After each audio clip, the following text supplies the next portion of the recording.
ang Best Public Affairs Program. And the star goes to Open for Business Net 25. It is a signal to the world that we are open for business.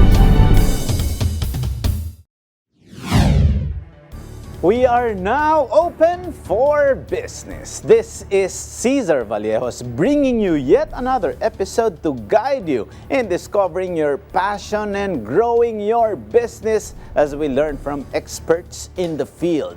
Sama-sama tayong matuto sa isa na namang makabuluhang usapan tungo sa pagpapaunlad ng inyong negosyo. Ang Open for Business ay mapapanood nyo sa Facebook, sa YouTube. Siguraduhin ding mag-like at mag-subscribe sa aming social media page at Net25 TV. Alamin natin, suriin mula sa mga negosyante, thought leaders at mga personalidad sa iba't ibang larangan ang mga strategies, trends at mahalagang karanasan sa pagninegosyo dahil tayo ay open for business. With more people adopting an environmentally conscious lifestyle, the movement is gaining wider space, quite literally, with green architecture being embraced in vertical development. As the Philippines is one of the countries vulnerable to climate change, promoting sustainable practices is becoming a must to some home buyers. In this episode, we are speaking with Primehomes Real Estate Development Incorporated through its corporate sales group head, Ms. Maria Christine Cruz Havillonar, or Ms. Tanya, about the residential projects that are showing great strides in redefining urban spaces.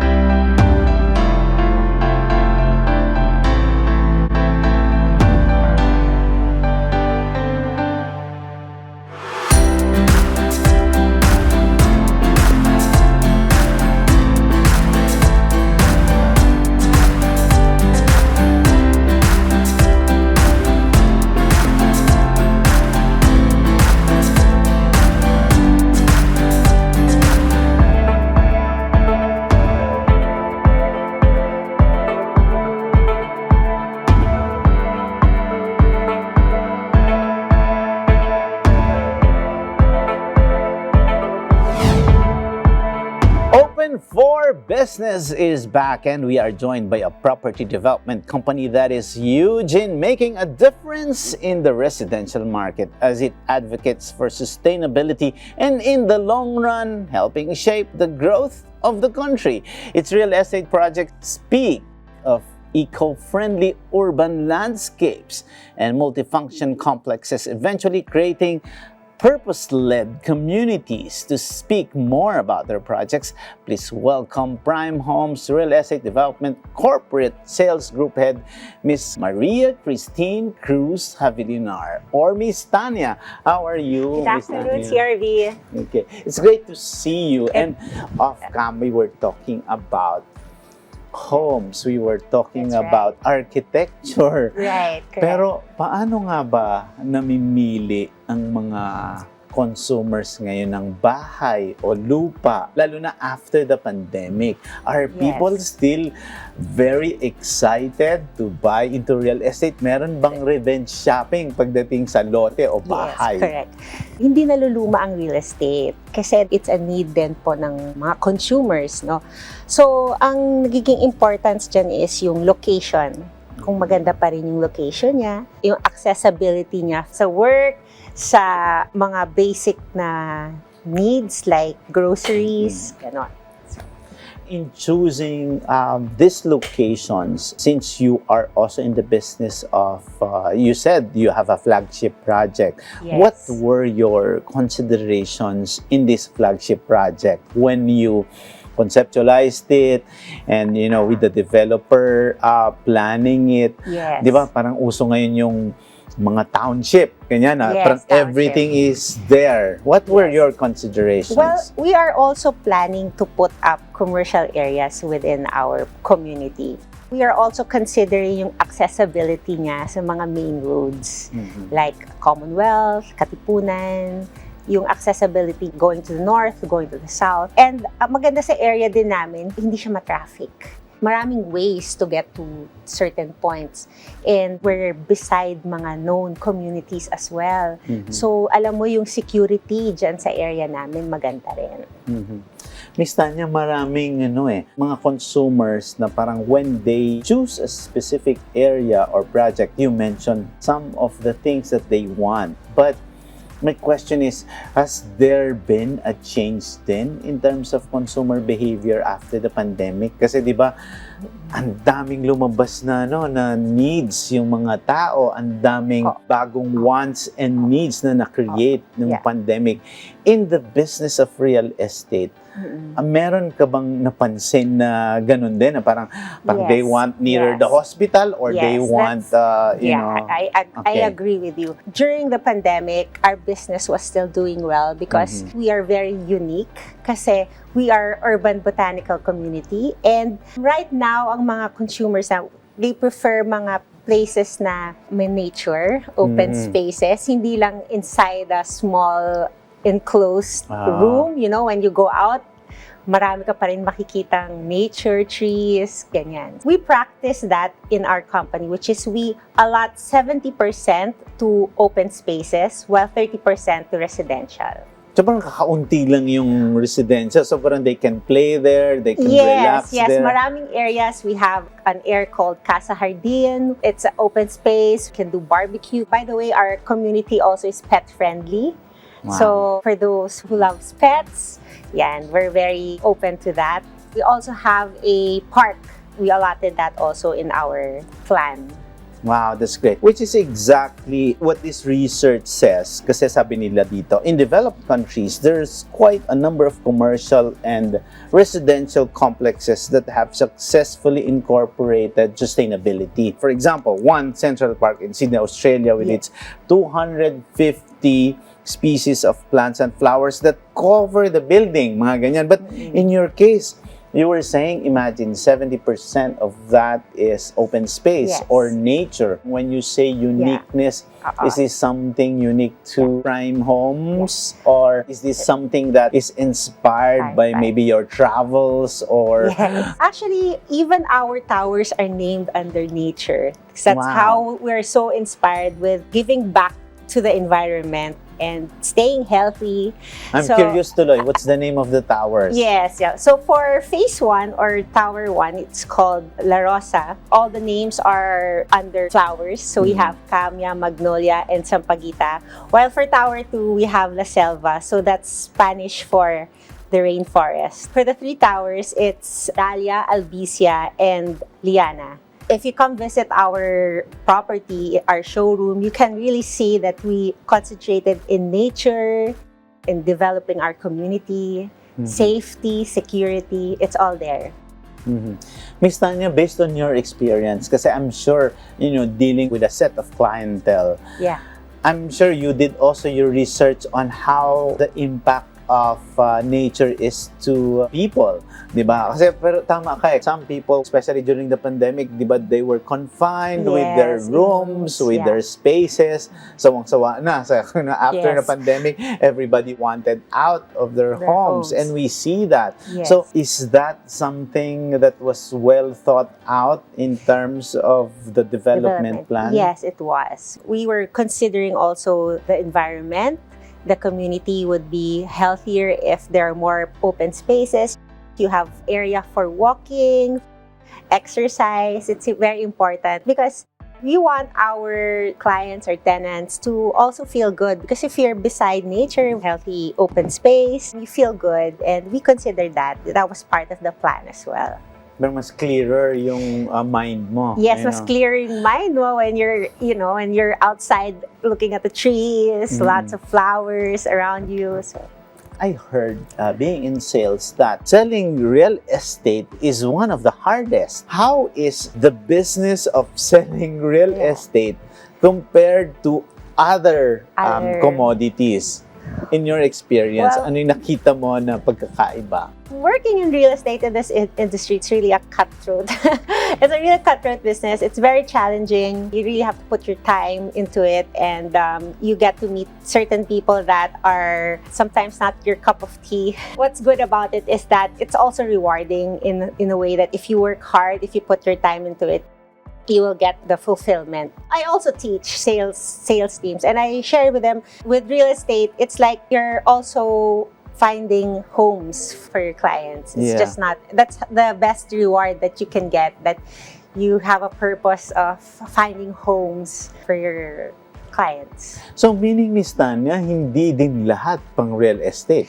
Like, say, for example, if you're finding a home, di ba, if sales is your home or real estate selling is your home, Yes. it may not necessarily be your cup of tea, your expertise. So, what are you looking for? You said you're teaching. So, what is that character of a salesperson who should be in the sales business of Yes. real estate? Well, somebody who can handle pressure. There's a lot of pressure when you're in real estate, but at the same time, it's enjoyable. For me, I enjoy talking to a lot of people. That's something that I enjoy. The commissions and the monetary is, you know, it's just there, but it's more of, you get to meet other people, talk about business, growing your business. So, You mentioned about cutthroat competition. Yes. So, paano yon? Kumbaga, parang there are bigger brands, you know, in the Yeah. market, di ba? We know of established brands. Let's not mention their names already. Yeah. But how do you compete in terms of marketing, in terms of sales, in terms of penetrating that market, and even in your area, di ba? correct. Parang there's a lot of subdivisions, there's a lot of prime locations there. How do you compete in terms of competition? Well, when it comes to competition, I would always, with clients, we would want them to visit our showroom, to our place, to appreciate the community better. The way we compete would be more like we practice a kindness. Actually, we have it in one of our videos that when you're in our community, we are like a family. So I think for some, would appreciate that kind of culture. So we're not that worried that we have other competitions because we believe in our project and we believe in our goals. Which is good, Miss Tanya, because when you mentioned about this community, even during the pandemic, di ba, parang that has saved a lot of people, the sense of family, the sense of community. Yes. Di ba? Kaya sumikat yung mga maliliit na businesses because yung sinerve nila na community, yung family members, relatives, and the community that's nearest to them because no one can travel. So, Correct. you mentioned you have a video or promo, which I think our viewers are seeing now on their television screens. When you say kindness, when you say sense of community, how do you project that in the project? Pinaplano nyo na rin ba na, yung mga property management officers, Correct, mula sa yeah. salespersons, That's dapat maalaga, alam yung need. What's the process of making sure that that sense of belongingness is the corporate culture of Primehomes? That's a good question. From the heads up to Exicom, Mancom members, we are very, very close. We make sure that down the line, we share that also to our property management team. We do that. In a competitive environment, Yeah. how do you stand out? Of course, you mentioned about, this corporate culture, pero are you also utilizing, di ba yung iba Yeah. talagang so many billboards and then they employ a lot of salespeople, Yeah. they attend a lot of trade fair. Ano yung ginagawa nyo na parang medyo kayo rin, kumbaga ganon. parang this But is the quality product? Yes, correct. Well, when it comes to employment, like for employees, we make sure that we really get the quality type of sellers who are licensed, who really did the legwork to be a licensed seller, to be a licensed broker. We make sure that we get a team that has the same goal and what we practice in our business. We make sure of that. Pero yung iba, when you look at these industries, real estate, parang specialized din siya kasi 'di ba sabi mo nga there are licenses here. Parang Yes. you cannot just sell a property Correct. without having this licensed broker or licensed seller. Actually, right now for me, it's well, not just for me, but for many who are in the same industry, marami na nagbebenta na hindi lisensyado. So, nakakaawa naman yung mga naglego. Right now nga sa real estate, may 4 years course na eh. No? So, nakakaawa rin naman yung mga hindi licensed na nagbebenta na lang. So, kami, we make sure na kukuha kami ng mga licensed sellers and realtors talaga. So, yun talaga, parang when you say prime homes, this is really parang we can say creme de la creme. You know, you yes, have and we're even ISO certified. So every year we make sure that we pass our certification. Wow, Yeah. that's interesting. So, Yes. in this development, you said this is a flagship project. Can you describe more about it? And if you can also discuss the Capitol Hills and Yes. Taguig, are you expanding to develop other properties outside Metro Manila? Yes. For prime homes at Capitol Hills Drive, it is a mid-rise. So all of our towers is mid-rise. So that's up to 10th, 12th, and 15th floor only. So what's good about that, it's low density. Oo. So high-speed elevator, at the same time, low density pa kami. So, So, plus you get all para the- lang maintindihan ng mga nanonood sa atin, lalo na alas 9 tayo. Opo. So, when you say low density, mas konti ang tao. konti ang units, mas konti ang tao. Pero fit doon sa kung ilan lang yung unit. So, hindi siya ganun kadami. So, kaya siya low density yung Okay. ano namin. So, unlike, high-rise condominiums na parang ang dami-dami, tapos minsan maliliit pa yung units. So, Yes. may market ba talaga ng... May of that? market talaga siya, sir. So, when you say low density and mid-rise, hindi ba sabihin ng consumers, that's more pricey?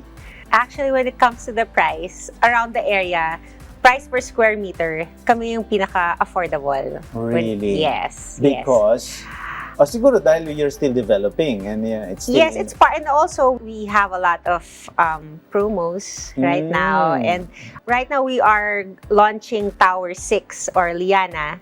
So we're quite excited about that because it will be a new inventory for the business as well. And we'll be selling loft units there. Because for the past towers, we don't have any loft. So here, magkakaroon kami mga loft units. Pero 12 units lang yon. So, So, very limited siya. limited siya. Direct, bili tayo mamaya. Okay. So, aside from this Capitol Hills, are there other properties that you will develop outside Metro Manila? Yes. Right now, we are looking south area. We're looking at somewhere in Tagaytay. And right now, we have in BGC or in Taguig. We are looking forward to that kasi in the pipeline na rin namin yung sa Taguig namin na project. I see. Miss Tanya, what I noticed also with real estate developers is that parang ang dami nung land bank nila. Di ba? Parang ganun yun. So, Yes. kumbaga parang they really amass a lot of lands parang with their land bank, and that's where they will start now with their development. Ganun din ba ang prime homes? Like, kumbaga, you focus on, acquiring a lot of properties and then eventually you create properties from the land bank that you have. Well, right now, we're just focusing on one. We're not yet acquiring a lot of properties. So, nagpo-focus muna kami here. Hopefully, pag naubos na namin lahat yan, lahat ng mga units na we properly turned it over to our clients, then that's the time magko-concentrate. That's how we are. Magpo-focus muna kami sa isang. Which is a good business strategy. Magpo-focus muna kami sa isa bago kami magkalat. Yeah. Tama. But the expansion plans are there The naman. expansion plans are there naman. Okay. And then, Miss Tanya, when you talk of, real estate sales, you mentioned about location already. You mentioned about the sense of communities. And then you said about, you have plans also of making commercial spaces. Correct, yes. How huge At the is the commercial. For the- investment? At saka, kunyari, kung may bibili. So Oo. parang what are your price points? At saka yung anong demographics? Demographics namin. Okay, because right now we are selling studio 1-bedroom and 2-bedroom units, and we have mga mix clienteles. Some are ginagawa nilang halfway home. Some, Again, there's a lot of people who are not familiar with halfway homes kasi isa lang ang home katulad ng marami sa atin. But what is a halfway home, Miss Tanya? Halfway home is kasi we're near schools like Miriam Ateneo, New Era, and UP Diliman. So for the parents who want to have their children go to school in that schools, kukuha muna sila ng property sa amin Near that area para hindi naman mahirapan yung mga anak nila magbiyahe or to go kaya to naging their schools. Kaya naging halfway home kasi considered siya home for the kids or the children pag Monday to Friday. Some naman are near their office, mga offices nila. So they would use the property to be closer to their workspace. Yes, interesting. So, in this development, siyempre, one of the considerations if you're buying is the price points, di ba? Parang sabi nila, okay, siyempre for the money or people who have money for investments, parang they would reserve for halfway homes, or some would invest, and they rent it out. Do you also accept that they will make it an investment? Of course, yes. We ask first for a reservation fee to hold the unit, good for a month, and then that's the time you start paying your dues. You have to reach out to me so we can discuss that. Okay, yeah. We have to reach out to me. The numbers will be flashed later. Yes. To discuss the numbers, but we also have investors. The return of investment would be an average of 6 to 8 years. What's good about our business is that we have a leasing department. So what you have to do is once your unit has been turned over, our leasing department will be the ones looking for your quality tenants. Wow. Yeah. So you just endorse your unit to us and we'll be the ones looking for your tenants na. For your passive income. I see. So parang all you have to do is just sit there and receive your rental fee. And all the nitty-gritties will be done by the leasing office.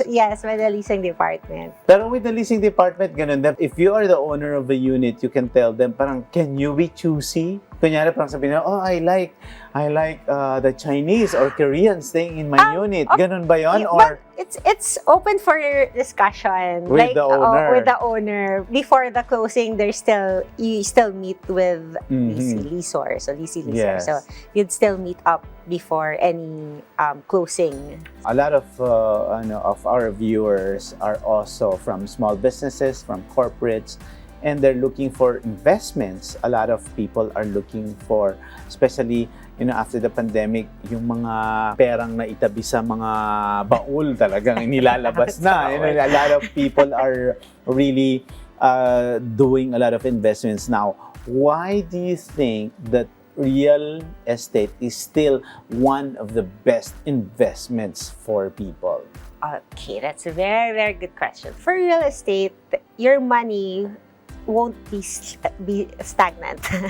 So once you invest with real estate, nag-appreciate yung money mo, hindi siya natutulog. So maganda na nakapasok siya sa real estate. And what's good about real estate as well is that pwede mo siyang ipamana sa mga loved ones mo. Tama. Pwede mo rin gawin yon. Unlike yung money mo na nakatago sa baon. Di ba? Tsaka bumababa na yung value. Bumababa yung value sa baon. So pag pumili ka na real estate, tumataas pa siya. Then nag-appreciate siya. So it's still the best investment. Yes. Okay. When you talk of condo units, sabi niya parang yung iba, sabi niya parang don't invest in condos or units like that because eventually you will not own that after maybe 50 years or mga ganon. There are contracts like that. Yes. So what are the latest issues ba or information that buyers should know? Diba? Pag yung sa property nyo ba in Capitol Hills, once they own it, they own both the unit and the land itself? Yes, correct. For the viewers, you have to ask yung developer or your agent or your broker if yung property nga is ganyan. Kasi may mga ibang development, ganun talaga, hanggang 50 years lang talaga, then binabalik. Tapos there's such a thing as sa iyo na talaga yung property. So, Or it's parang sabi nila, it's a decision of the board ba? yes, may board pa Oo, yan. na parang So, if they will develop it into a new property development. Property development. So, to make sure na if you're going to buy a property and gusto mo sa iyo na talaga yan, kailangan mo talagang masinsinan yung ahente mo or yung broker kung ganun ang case nung binibili mong condo or Okay. Another thing, Miss Tanya, is when you go into real estate investments, ang dami ding paperwork, di ba? Correct. Parang with all the paperwork involved in it, kasama na yon yung sa mga banking documents with Primehomes. Parang what is your strategy to make it easy smooth for them? Well, with Primehomes, very smooth ang transaction, especially with the banks. Kasi accredited kami with different banks here. You have an option to the customer. Correct. Oo. So, sasabihin namin, ma'am, sir, ito po yung mga bangko namin na accredited po sa amin. So, pili na lang po kayo. Pwede naman kayo, pili na lang po kayo. Pero kung saan magkakaibang kayo. interest nun, di ba? Yes, sir. Pag ganyan kasi, kami na lahat ng paperwork. So, accredited kami sa mga big or small banks. So, kami nagagawa ng legwork for the bank loan. Would that entail additional cost from the client? customer? No, it won't. It won't. Wow. Oh, so that's an added value-added service yes, then. value-added service. Pero baka naman sabihin ng mga ibang ng kalaban, ng competitor, hindi, ginagawa rin naman namin yan. But is it parang you made sure that it's smooth in terms of...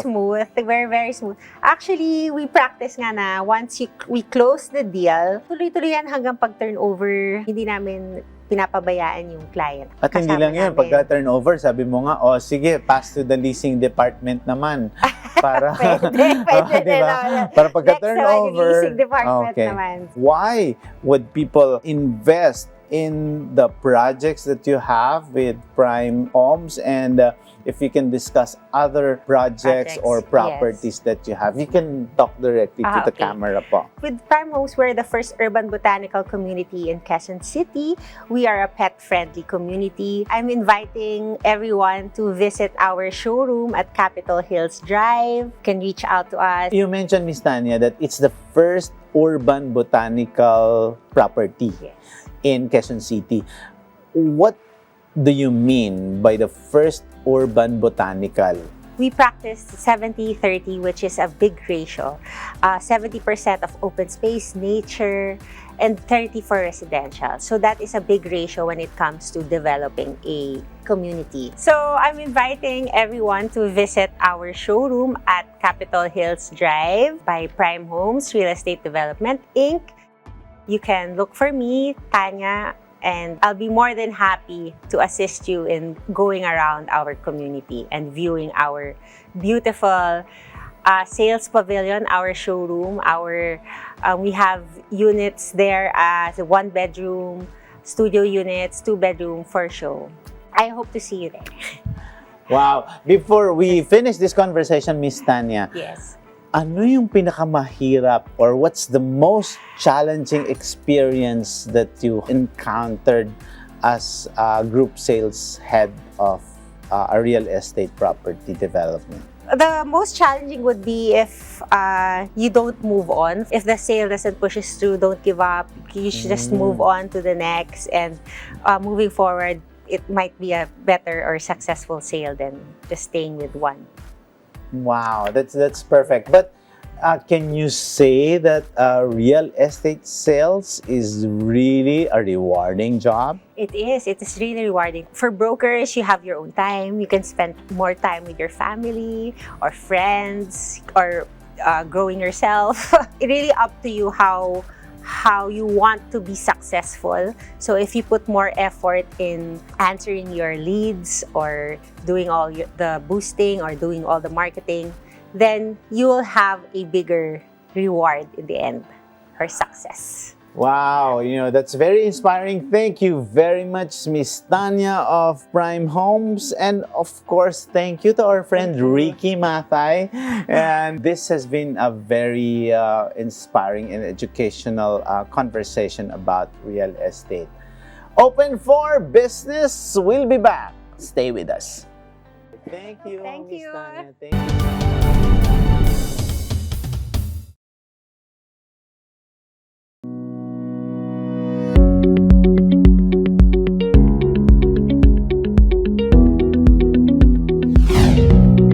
Welcome back to Open for Business. Here are the trending business news around the world. BIR eyeing to impose 1% withholding tax on digital transactions. The BIR is looking to impose a creditable withholding tax of 1% on one half of the gross remittances of online platform providers to the sellers of the goods and services, according to the Bureau's draft briefer and revenue regulation. In a report, the Bureau was cited as seeing the need to take advantage of the opportunity to identify sellers of goods and services who are, therefore, obliged to declare their income resulting from digital transactions for tax purposes.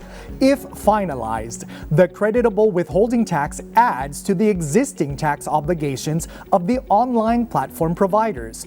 This also covers creditable withholding tax on single purchase transactions or sales by irregular suppliers or sellers. Online platform providers include shopping sites, travel and transportation, food delivery, remittances, and all other goods and services fulfillment utilizing electronic means. 1.64 billion pesos seen on new eco-zones. The Philippine Economic Zone Authority, or PEZA, said that the new economic zones in Batangas and Bacolod City are expected to fetch 1.64 billion pesos worth of investment. PEZA Director General Tereso Opanga said the agency has 20 proposed eco-zones awaiting proclamation from the President, 11 of which are IT centers, 8 manufacturing locations, and 1 agro-industrial site. And that's our news roundup. I am Randy Bernardino for Open for Business.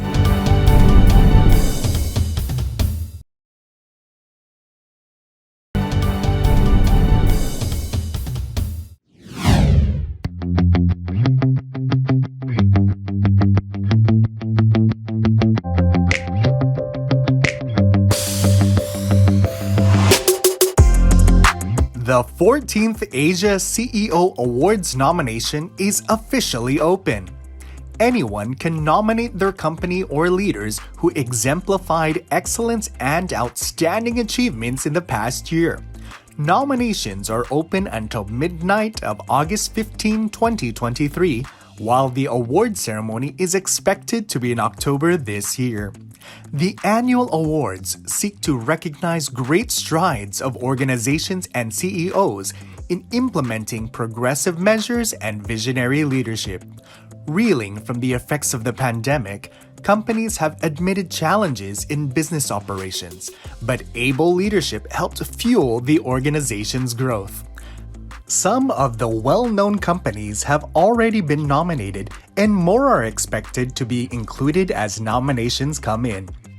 The largest event of its kind, the Asia CEO Awards, is being held with the view of making excellence a gold standard in the country to achieve a first world Philippines. The awards also solidify the attractiveness of Philippine companies, as well as the economy, to foreign investors, creating more jobs in the future.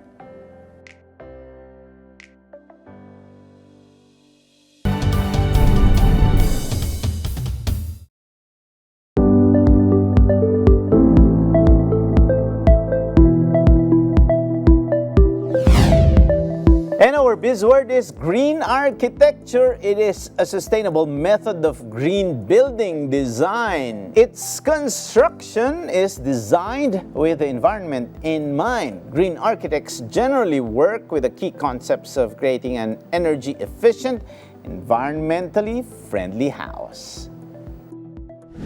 Beyond environmentally friendly being a buzzword, it is great to see that sustainability and profitability can coexist in the world of property development, as we heard from the projects of Primehomes.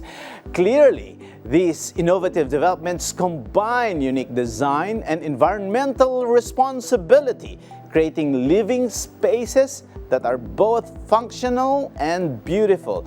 More importantly, these developments incorporate multifunctional spaces that can be used for a variety of purposes that encourage social interaction and promote a sense of community among residents.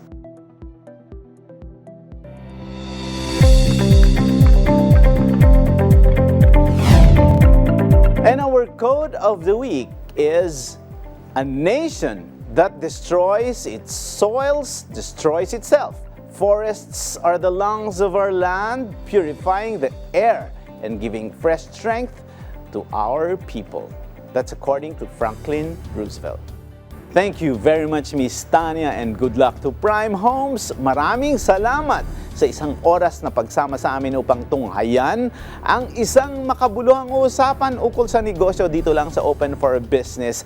Hanggang sa susunod na linggo, samahan nyo kaming muli dito sa Open for Business. Catch us too on Facebook, on YouTube. Like and subscribe on our social media page at Net25 TV. We will bring you more insights from industry experts, thought leaders, CEOs, and featured SMEs. Together, let us help encourage business development in the Philippines, sharpen your business acumen, feel the pulse, and set the trend for as long as you are informed and open for business. Ito po si Cesar Vallejos. Marami pong salamat.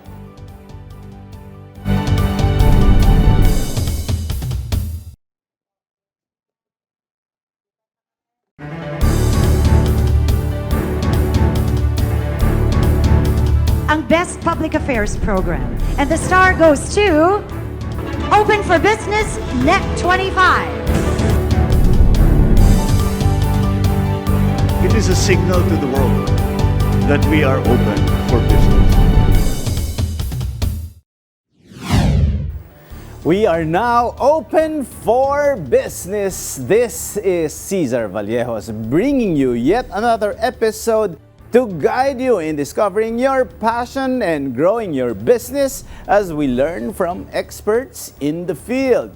Sama-sama tayong matuto sa isa na namang makabuluhang usapan tungo sa pagpapaunlad ng inyong negosyo. Ang Open for Business ay mapapanood nyo rin sa Facebook, sa YouTube. Siguraduhin mag-like at mag-subscribe sa aming social media page at Net25 TV. Alamin natin, suriin mula sa mga negosyante, thought leaders at mga personalidad sa iba't ibang larangan ang mga strategies, trends at mahalagang karanasan sa pagninegosyo dahil tayo ay open for business.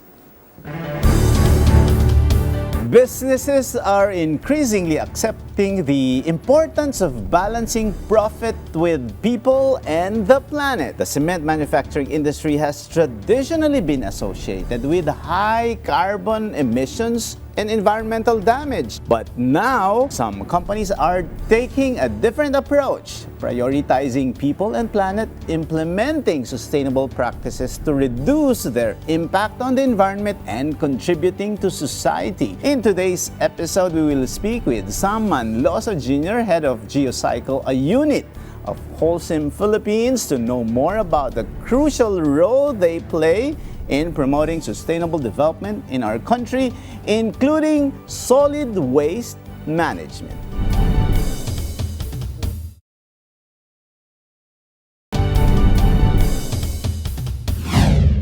Can you imagine 100 Olympic-sized swimming pools filled with a total of over 40,000 tons of trash per day? Or put 6 Burj Khalifa, the tallest building in the world, standing on top of each other. Ganyan karaming basura ang nakokolekta dito sa ating bansa. ayon sa isang pag-aaral noong 2016 na inilabas ng Senate Economic Planning Office sa article nito noong nakaraang 2019. While waste is a big problem, someone is solidly working to turn some of the collected discarded materials into a solution in running a cement plant. In this context, we take a closer look at HOLCIM Philippines that is leading the way in sustainable practices and how its approach is positively impacting both the industry and the environment through its efforts in solid waste management and co-processing. Please welcome Sam Manlosa Jr., Head of Geocycle, a unit of HOLCIM Philippines, as we discuss the ins and outs of cementing sustainability for people, planet, and even profit. Welcome, Sam. Thank you, CRV. Thank you for having us this afternoon.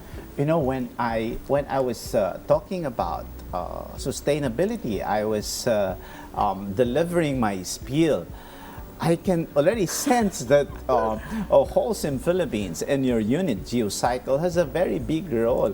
Hindi ba ito yung tinatawag ng iba na parang lip service? Kasi parang, oh, we love the planet, we balance environment, at the same time, we make profit. What's your take on sustainability efforts or beyond lip service? Maganda yung point mo, CRV. No? Traditionally kasi, when we look at businesses, there's always this thought that sustainability is not congruent with the way we typically do business in years past. We understand, especially HOLCIM as a cement manufacturing company before, ngayon pivoting into being a sustainable and innovative building solutions provider, we know na the construction industry is here to stay. But if we don't do anything to transform the way we construct and build, malaki yung misalignment niya with what we want to achieve sa sustainability, managing the environmental damage, and climate change. And so therefore, it's really important for us, companies like HOLCIM, to be able to find ways to transform old ways of doing business, make it sustainable, make it a way to better people, planet, and profit together, and to make sure we find a balance that we can serve all of these three needs and still continue to do business, be a partner with the country, with stakeholders, with customers, and so we can continue to drive this change moving forward. Wow. So napakaganda po nung messaging, at hindi talaga siya lip service because we know the purpose is for the long term. It's kami as executives, when we talk in the office, it's always about what will our children ask us, what will our grandchildren say 10 years from now, 15, 20 years from now, if we don't play our part in climate change. Which is exactly my next question, Sam. Alas 9 tayo ngayon. Alas 9 ng gabi. So maraming nanonood na kabataan at small businesses. When you talk about the term sustainability, for some people, it's a big word. So in your context, what exactly is sustainability? Sustainability on a personal level is making sure that the decisions and actions we take ngayon does not harm the environment in the long term. The way we put this is like this. We have a certain population in the planet right now, 8 billion people more or less. How long At sa does Pilipinas, 110 sa Pilipinas, na yata. 110 more or less, yes. Okay. So the analogy is, how long does it take for that population to consume the resources that the Earth manages to generate in a year? And typically, ang ratio natin ngayon is about 0.65. Meaning, kung sa isang taon, January to December, lahat ng resources na ipoproduce natin for the whole year, July pa lang kinain na natin as a population. If on a personal level, if we are not conscious with the actions and decisions we take, this will continue to happen. And we'll add more people because globalization, industrialization, advances in medicine. More people means we also need to ramp up the way we produce resources, but we know that that's really finite. No? The only way is to be responsible in the actions we take, the decisions we make, such that ma-bridge natin yung gap na yun. Huwag nating ubusin yung resources that are reserved for our kids because by July, kung kinain mo na, it means come August, in the analogy, you're eating resources for next year and those should have been for your kids. But we're consuming it. So, wow. That's well said. That's a beautiful definition of sustainability. Ibig sabihin, when you do sustainable efforts, you are not just thinking about you, what you eat, but what Yes. your children or grandchildren will eat or consume. Yes. Tama po? Tama. Okay. Okay, that's nice. Alam na natin. Okay. Now, in my introduction, I talked about this huge tons of basura, Waste, yes. waste. So, in reality, we know that solid waste management or waste disposal is a huge problem in the country. Sabi nga, more than 40,000 tons per day. In fact, Geocycle saw this as a huge opportunity. So, bakit nyo nakita yung opportunity Sige. na yan? So ang technology na ginagamit natin sa cement manufacturing is called co-processing. No? So in the traditional cement manufacturing process, we normally use coal. So alam naman natin yung stigma of coal with regards to pinagbabawal climate na, change. okay. Bawal because mataas talaga ang CO2 emissions ng coal. So in the traditional process, we use coal to make clinker and then cement. Yung clinker po is yung intermediate byproduct natin which becomes the main component for cement. In Geocycle, what we do is we look at opportunities in waste management to convert the solid waste into alternative fuels. So instead na ila-landfill mo siya, itatapon mo lang siya kung saan-saan, it is being utilized to generate energy to produce cement. Now, madami po siyang key advantages na natitingnan natin. The first one is obviously you offset the usage of coal. The more solid waste you can divert into co-processing, the less coal you use. And per ton ng alternative fuel that we use has a lower emission intensity than coal. So the net amount of CO2 you release into the environment per ton of fuel that you burn, lower siya. Pangalawa, people often characterize na, it's a form of incineration. This is a technology that we really know is proven to work. The government recognizes it as one of the options that is viable for solid waste management. Because the material that we generate as waste, if you don't divert it into something like co-processing, eventually you're just gonna throw it away anyway. The question is efficacy and efficiency ng diversion process mo. Do you choose to throw it or do you choose to use it for something which provides energy? Alternatively, yes. Yun yung alternatively. Kaya siya tinatawag nating alternative. Pero, Sam, sa halip na coal, you use basura Yes. or waste. Yes. Pero, let's simplify it further. Di ba pag basura, di ba parang may nabubulok, mga ganyan. Agree, Do you choose which kind or which types Yes. of waste? How do you choose that and where do you source that? Thank you, si Arvino. So, sa Geocycle, our main principle is still we follow circularity. If you can recycle, you recycle. So we always never try to compete with recyclers because the value creation, pag ni-recycle mo yung product, is always higher. So, first stream, so you have to dissect per stream. Biodegradables, you need to take it out. Organics, kailangan nating, we need policies and initiatives for composting, for waste to energy using organics. That part has to be taken out of the waste. Ngayon, may naiwan ka. The second part is recycling. So these are cardboard, paper, metal, aluminum, you take it out. So ang natitira is normally what we call residuals. Sa residual, single-use plastics ang pinakamalaking fraction ng residuals. We know already na if you throw single-use plastics to the landfill, it takes years and years and years and years before they are even, if ever they are degraded, diba? More often than not, hindi. All technology. So, what we do is yung fraction na yon, the residuals, we implement sorting and segregation with our partners, kung industry man yan or the LGUs that we work with, para matanggal natin yung single-use plastics, the ones that are actually also has a high energy density. Yung natitira, meron talagang fraction na natitira is, in many cases, it's 15 to 20% of the original volume ng residuals. That's the part that eventually goes to the landfill. But Okay, the 80% of it that is what you can use? can be used for fuel, yes, as alternative So fuel. iniisip ko, baliktad. Baka parang yung 20% lang magagamit. So that's good. It's really good, but there needs to be more effort, and this is one of the thrusts of HOLCIM right now. We go to partner communities, we do a lot of education campaigns sa mga community members natin, paano tamang mag-sort, anong purpose, bakit nagsusort, paano natin papakinabangan yung sorted material.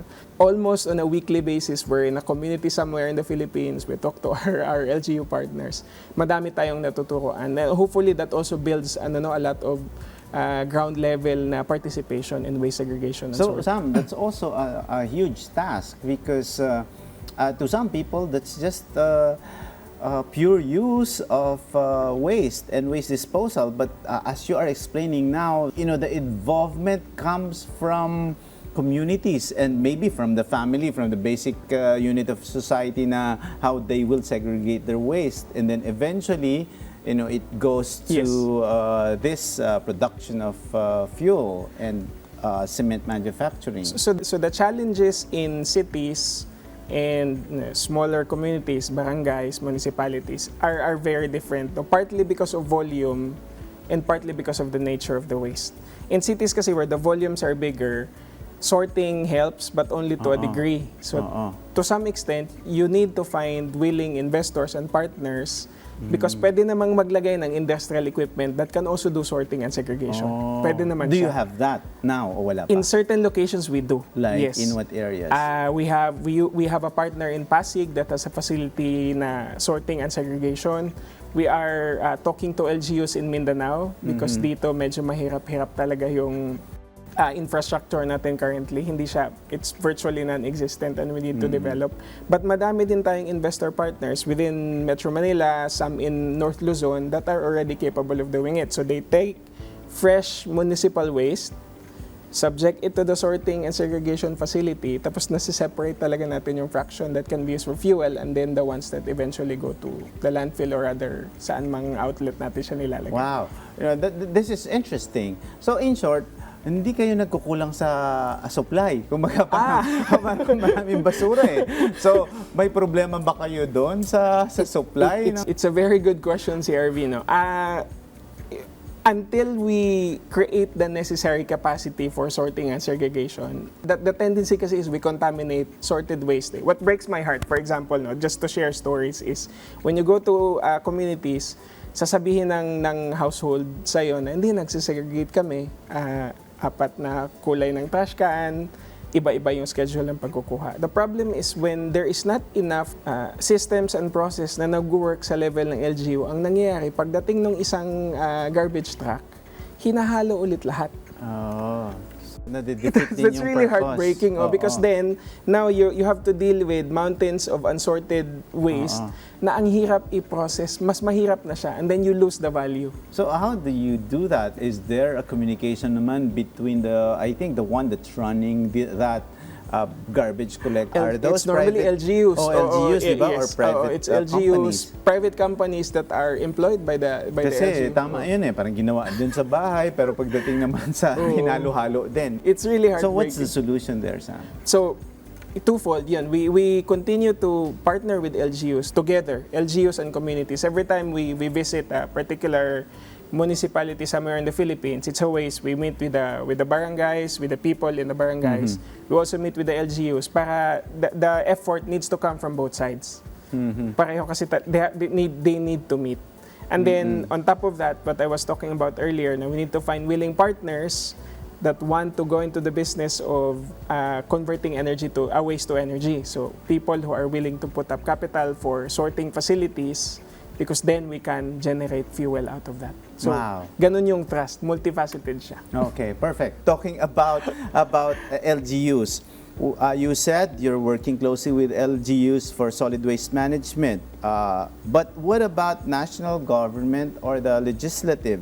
Has HOLCIM or Geocycle looked into the possibility of working alongside them to enact laws or issue executive orders to standardize sustainability across the board in the construction industry? So, twofold. No? Dun sa specific to the waste situation in the country, we work with EMB very closely. And Environment Management Bureau under DNR is always a willing agent and partner in making sure na the waste situation we have is adequately dealt with. So that part is enforcement. Ang kagandahan kasi sa Pilipinas, you will notice this, is we write very good laws Pero, But every now and then, may gaps tayo in making sure that they are implemented the right way. yeah, And I think the other show, Reality Check, that's one of the topics. Okay, parang sabi nila, sometimes nga, we don't even have to write laws na because there's a lot of laws so, there. so the legislation part tends to not really be a problem in most cases. I see. However, one good thing, for example, is yung recent na APR law na pinasa natin. So, Extended Producer Responsibility. What that law does is, if you're a company that produces a product na may packaging, and you send it to the market, you now are obligated to recover what you sent out. Dati kasi Meaning? walang. Paano Meaning, yan? for example, I as a company, Pinackage ko. binalot ko in Naka-plastic. single-use plastic or whatever packaging I use. The APR law requires na at the end of, for every year, if you put out, let's say, 10,000 tons worth of plastic into the market or into the community, you have to recover 2,000 tons of it in year one. I In year see. two, it becomes 44,000. So, kailangan, ibig sabihin, kukunin mo yung waste na yun, kukunin mo yung plastic Hahanap din. ka ng paraan na para maging makabawi. responsible ka for what you put out and get it back. Okay. So, is that existent already? It is existent. Yung implementing rules and regulations niya came out very early this year. And there are now a lot of mobilization around. So a lot of So it's now industries a and law. players. It's- It is now a law. But I remember, this is year one. CRV, to take that Okay, discussion go ahead. further. So we have a good law in EPR. Babalik ako dun sa comment ko earlier on creating capacity in the communities to make sure we are able to deal with the demands of EPR. Bakit? So, kung kumpanya ka ngayon, you are now required to take back what you put out, di ba? But walang nagbago dun sa waste diversion options mo. Hindi naman dumami ang landfills. Wala naman tayong incineration facilities if that is by law, di ba? So in the end, you are constrained to think about saan ko ba siya dadalhin. Umikot lang kasi. Umikot lang. May extra demand lang but walang extrang napuntahan. So this is why co-processing is really important. Companies and LGUs need to recognize na pag hindi mo siya dinivert, you did not solve the problem on plastic. Kinuha mo lang siya. Kinuha mo lang. So Oo. you have to divert it somewhere. You have to be conscious kung saan mo dinadala yung kinuha mo. So ngayon, saan natin i-divert sa inyo? Us among other players, of course, but yes, preferably us. So the I option we are see. offering is co-processing. No? The co-processing allows us to take actual literal tonnage and then co-process it so that we use it for something useful, like energy generation, rather than tinatapon mo lang kung saan or sa landfill. Kinuha mo nga, hindi mo naman dinivert. So kailangan, yes. So that's one of the uses. So energy Generation or alternative energy. Ngayon, this is a good question also. How far will it be before the entire, syempre, in the construction business, before the entire value chain and the whole of society for that matter, adapt to sustainable practices? More than just waste management, maybe I take it broader na with HOLCIM and all of our sustainability trust, particularly in construction. There's a study coming out of the Harvard Business Review back in 2019. The study says na if you talk to people, 65% of them will tell you, yes, I am for buying brands that are purpose-driven, sustainability-related. Yes. But in actual, when everybody closes their eyes and nobody knows what you do, Ilang percent yan, Sam? 26 lang daw ang actual bumibili out of the 65. Okay. So, people do not put their money where their mouth is. Because it's always nice to say, di ba, I'm all for sustainability, but not a lot of us actually... In reality, you don't really buy that. Doon ako babalik na. But I also read some reports that somehow, there is already a demand for that. There is, yes. It may be a small percentage, There but is. somehow there's awareness on those. There is, so yung idea nga natin of the adoption curve, diba? So we have early adopters. Probably we're at that phase of sustainability where there's a good number of people, but the critical mass, wala pa talaga doon. No. So your question on how long is it for the industry? Madami kasing players madaming factors that should drive us to really make sure that sustainability is a primary focus for us. Number one, as a country, we made commitments to the Paris Agreement, diba? COP21. So Yes. our net emission of CO2 as a country needs to come down to a certain level kasi kinumit natin siya. And you cannot just have a few players in different industries or in cement in particular that is really committed to delivering those commitments, di ba? Demand lags a little bit behind technology, but that's normal. So what we do in HOLCIM now is we are to make sure na when you want to choose sustainability or products that are sustainable or products that are in alignment with your values, you have the option to do so. Ang reason namin na ginawa si RV is our flagship product, Excel. So yung Excel namin is our general purpose cement. Ni-rebrand namin siya as Excel EcoPlanet. So you might ask, what is EcoPlanet? No? Yung EcoPlanet is HOLCIM, the whole HOLCIM group, hindi lang HOLCIM Philippines, HOLCIM Global. It's the international branding for the whole HOLCIM group that whenever you have a product na ang emission niya of CO2 is 30% lower than conventional cement, it qualifies as EcoPlanet. So, yung flagship namin before, general Whose purpose brand is cement natin. EcoPlanet? It's HOLCIM. It's still HOLCIM. Oh. It's our way to tag na itong product na to already meets the standard of 30% parang it's like CO2 a reduction. mark of excellence Yes. or standard. Yes. You know, parang it's like the gold standard that it For is sustainability, that it is sustainable, it is green, it is efficient, it is in line with our targets. Kasi si HOLCIM din naman, as a group company, we have net zero commitments. In 2050, we are net zero. We are validated by Science-Based Technology Initiative, so Science-Based Targets Initiative, SBTI. So whenever we put out a commitment, there's always a party that validates na yes, accurate yung commitments nyo, you're in the right direction. So all of the companies then, including HOLCIM Philippines, align to that goal. So maganda to na dynamic with what you're saying earlier. In the country, we have targets, but because that's lagging behind a little bit from a national perspective, we anchor to the bigger international goal of the company. Para we are a little bit ahead of the curve in terms of supply and demand. So may supply na ngayon of products that are compliant to sustainability initiatives.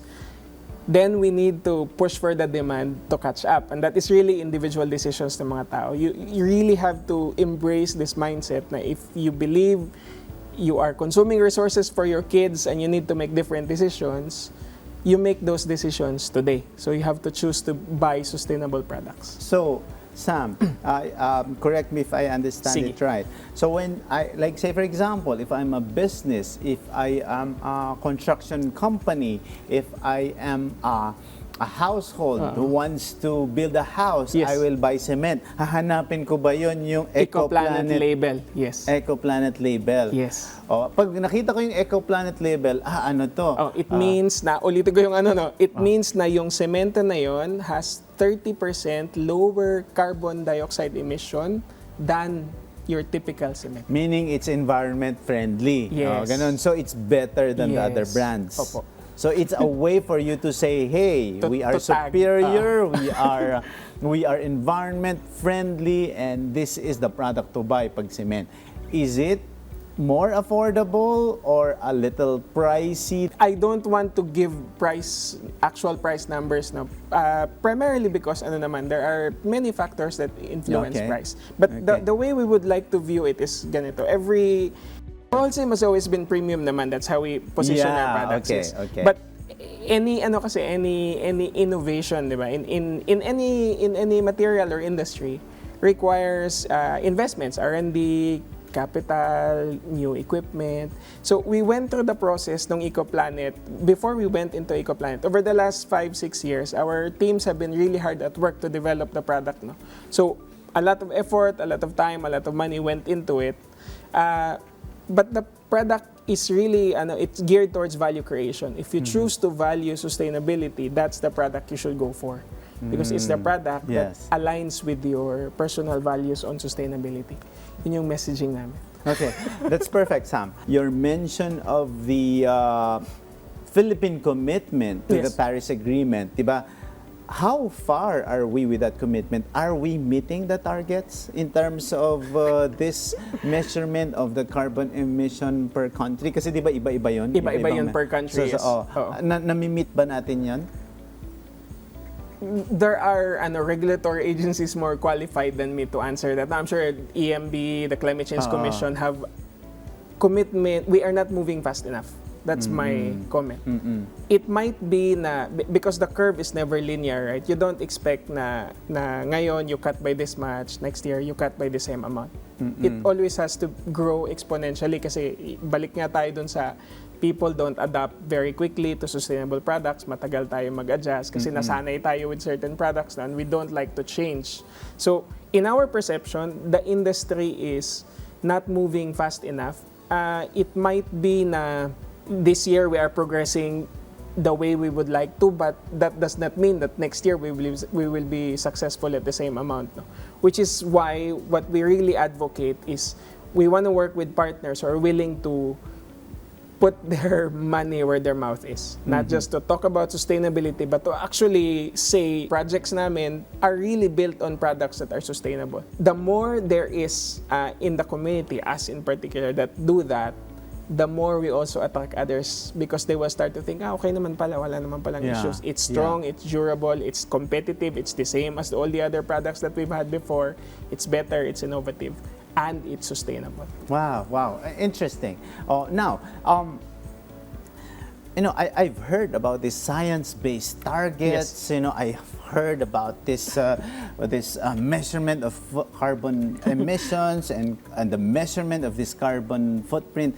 Talagang HOLCIM and GeoCycle really is serious on that. Talagang is that part of your values where you talaga measure the carbon footprint Yes. of the products and the services that you offer? Yes, we do. No? Commitment to SBTi has a validation cycle and validation process. So we cannot put out numbers on CO2 emissions if they cannot be audited and verified. Yeah. So we are very careful with that. Ang commitment namin dito is reflected in the way we've pivoted the company. No? A long time ago, HOLCIM, you will know HOLCIM as a cement manufacturer, period. Now we always say we are a sustainable and innovative building solutions provider. So not only cement, building solutions provider. Interesting. So if you have needs for construction, we will offer you the best lineup of products that will support your sustainability goals. Yun yung pivot ng company. But what that means in general then is that we are very serious na pangatawanan yung sustainability and innovation commitment. So we would like to say we are the leader globally in that space.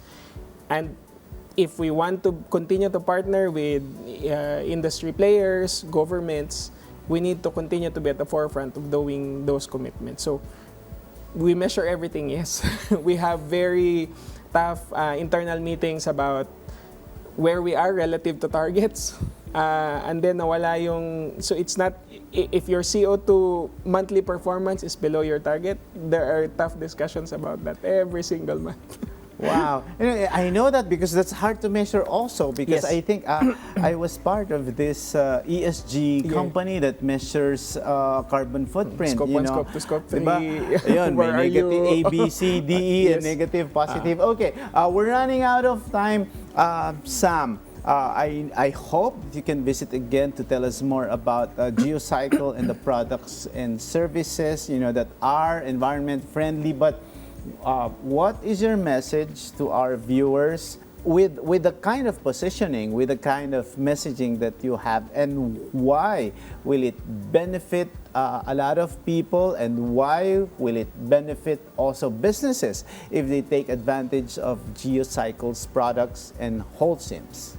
So, two for me, CRV. The first one is HOLCIM is really committed to being a leader in sustainability and building innovative building solutions. This means na we always have programs and initiatives geared towards accelerating our commitment in that space. We constantly are hard at work in making sure that our product offerings support these initiatives, which is why we're putting out a lineup of products that will allow our partners to build better and smarter and greener. So yun yung initiative. And then related to that, so what I said earlier when we started this conversation, it's really important to make conscious individual choices with respect to sustainability. It's not enough na I'm all for green advocacy, I do this, I do that. whenever there's you need to make a decision, for example, with your wallet, which is a common parlance that we use nowadays, do you really put your money where you intend to say, where you want to go from sustainability? And I think for GeoCycle, what's important is consciousness with waste. There is a way to manage waste that is not just all about throwing it out and forgetting lumabas na ng bahay ko, wala na akong pakialam. GeoCycle is here to partner with industries, companies who are like-minded. And what we appreciate really in recent years is LGUs who are making the commitment to sort and segregate, and to have the sorted and segregated material be used as alternative fuel. And that is, to me, it's a very exciting development. I spend a lot of my time meeting with these partners and LGUs, and I hope na everybody rallies behind that call so we can tackle the mountain of waste that we have and make sure it is used, brought into something more useful, rather than just being thrown around. Wow, that's a perfect way to end this conversation. And our viewers want to know more about GeoCycle and HOLCIM. Where Yes. can they find you? What's your Facebook, YouTube? So please check out our social media accounts. No, we have, in particular LinkedIn, we have GeoCycle as well as in Facebook. So it's GeoCycle Philippines. You will also find us on Instagram as HOLCIM Philippines. We also put out a lot of articles in coordination with our industry partners. So search for HOLCIM, search for GeoCycle, you will find out more about our initiatives and programs. Perfect. So the message is be sustainable. Yes. Thank you so much to HOLCIM, and thank you, Mr. Sam Manlosa Jr., the head of GeoCycle, the Solid Waste Management Solution Unit of HOLCIM Philippines. Open for business. So we'll be back. Stay with us.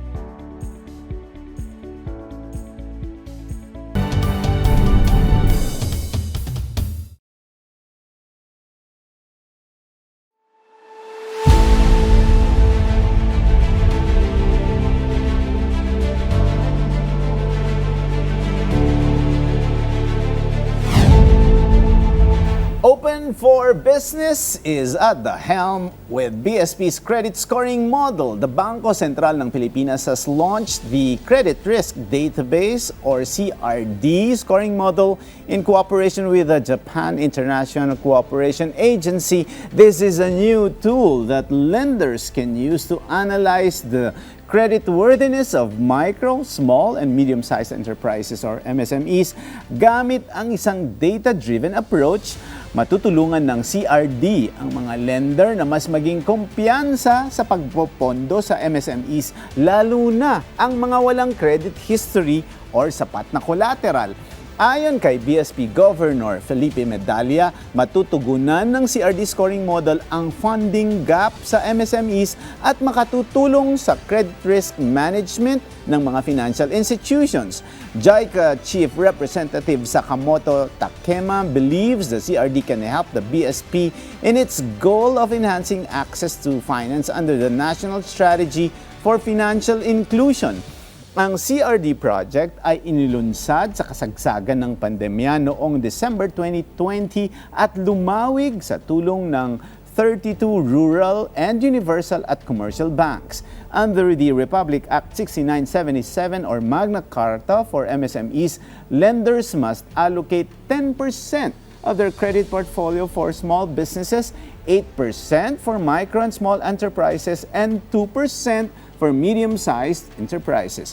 Early this year, the BSP participated in an entrepreneur summit wherein the Department of Trade and Industry emphasized two other factors that can help MSMEs grow.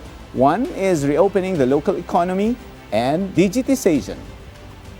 For MSMEs to grow amid the COVID pandemic, these factors remain crucial in keeping Filipino entrepreneurs and startups open for business.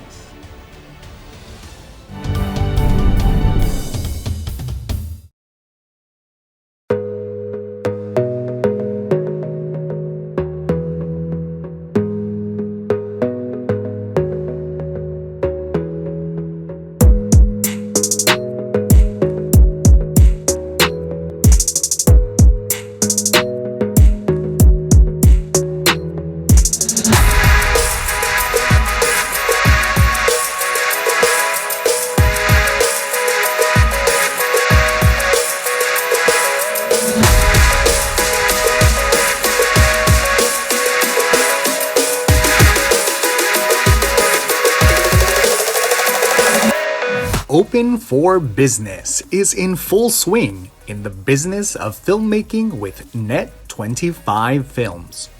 In its foray in the movie industry, Net25 Films brings its first full-length feature, Monday First Screening, a romantic comedy that looks into second chances at love as senior citizens starring multi-awarded thespians headed by Ricky Davao and Miss Gina Alahar. This is a film by Benedict Mike. We are here at the EVM Convention Center for its premiere and to speak with the people behind this film. First day po ng taping, parang sabi ko, hala, ayan sila Direk Gina. Tapos parang, ayun po, na-starstruck. Pero nung nasa process na po, sobrang daming natutunan. And then kapag eksena na po nila Direk, nasa likod po kami. Tapos talagang pinanonood namin sila. Kasi totoo po, parang may masterclass kami sa acting talaga. And sa buong process, sobrang saya. And at the same time, yung memories hanggang forever talaga siya with this team. Nung first time kong na-meet sila Direk Gina, sila Direk Ricky, nakakaba. Kami ni Joy parang, who's Direk Gina? Pero yun, nung nag-start na kami mag-shoot, sobrang supportive at sobrang dami naming natutunan. Si Direk Benny, in-assist din kami. Tinulungan din kami para maging kampante sa set at huwag kabahan. So, yun. Sobrang totoo. Mag-i-enjoy po talaga. Nag-enjoy kami sa set habang sinushoot namin and sure may enjoy nyo rin po to. Yung experience ko, nag-enjoy po talaga ako sa pelikula ito. At saka makikita nyo naman kung paano kami nag-enjoy sa film namin yan. Sabi nga nila, napaka-wholesome ng movie na to. At saka kakaiba siya sa mga movie lumalabas ngayon. So, it's a must-watch yan. The rom-com feel, super kilig po talaga ng chemistry po ni Miss Gina and Sir Ricky. And I really believe that life starts at any age po talaga, any year, any decade. So I really hope na not only senior citizens can enjoy this, but ages our age as well. I hope you enjoy po. Thank you. Malalagay ko na po sa aking resume na nakatrabaho ko si Ricky Davao at Gina Alahar. Panoorin niyo po itong pelikulang to at para sa akin, kasi yung aking experience, napakasaya nung aming ginawa. It was a process eh. Tinawagan ako ni Ma'am Wilma kasi pumasok si Ma'am Wilma sa Net25 as consultant. She's looking for concepts and producers. Tapos yun, nagpapasalamat naman ako. Kinontak ako ni Ma'am Wilma. Tapos I did the process of pitching. Ang daming pinagdaanan hanggang we ended up with Direk Rick and Direk Gina. I think when we got their names, parang I think ito na yung perfect cast. We just need their schedule. Tapos yun, yung na-schedule, yun, nagawa. Sabi nila, this is the number one film number one daw ni, Tita Boots, at nung iba. So, we were also wondering, pero yun nga, it's a blessing, I think. Kasi ngayon, we will have a long run ng pelikula. So, maraming salamat po. Nagulat nga kami, dito sa edad namin ito, magkakaroon kami ng kwento na love story. Diba? So, we're very lucky na, I feel ako, and I'm sure si Gina rin feels very lucky na meron love story about our age. Ang daming nanood ng mga senior citizens. After the showing, they're saying na naka-relate sila, naka-identify sila, yung ganyan. And natutuwa ko dahil maganda yung reaction nila dun sa napapanood nila. Ngayon ko lang nalaman may chemistry pala kami ni Ricky Davao. Joke. Yun, natutuwa ako and I'm very proud of the movie na it's a very wholesome movie. It talks a lot of things about your parents, us, the senior citizens all over the world. This is the very first movie production of Net25 Films.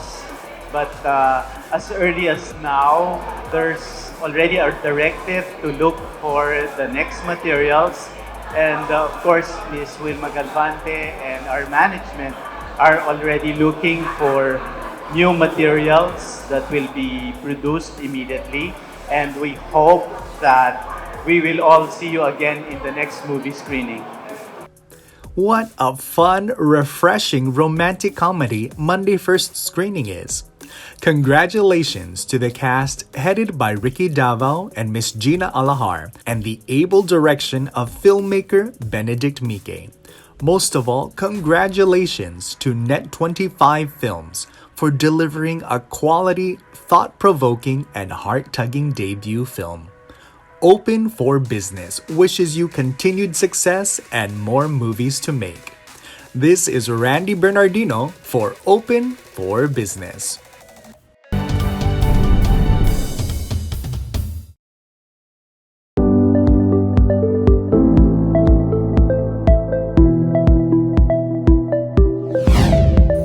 The buzzword of the week is circular economy. A circular economy entails markets that give incentives to reusing products rather than scrapping them and then extracting new resources.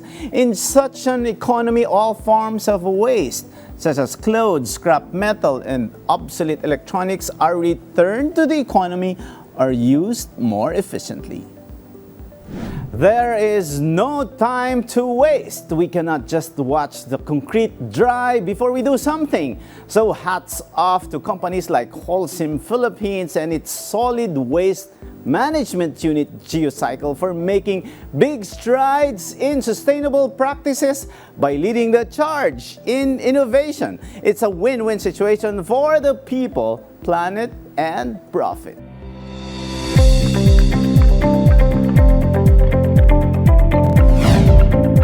And with that, our quote for the week is, we all have a moral obligation to do better and support one another as we fight the climate crisis, and we need to do it with great urgency. That's by Al Gore, Vice President of the United States and the Chairman and Co-founder of the Generation Investment Management USA. Thank you very much, Mr. Sam Manlosa Jr. and good luck to GeoCycle and the HOLCIM Philippines. Maraming salamat sa isang oras na pagsama sa amin upang tunghayan ang isang makabuluhang usapan ukol sa negosyo dito lang sa Open for Business. Hanggang sa susunod na linggo, samahan nyo kaming muli dito sa Open for Business. Catch us on Facebook, YouTube, like and subscribe on our social media page at Net25TV. We will bring more insights from industry experts, thought leaders, CEOs, and featured SMEs. Together, let us help encourage business development in the Philippines, sharpen your business acumen, feel the pulse, and set the trend for as long as you are informed and open for business. Ito po si Cesar Vallejos. Marami pong salamat.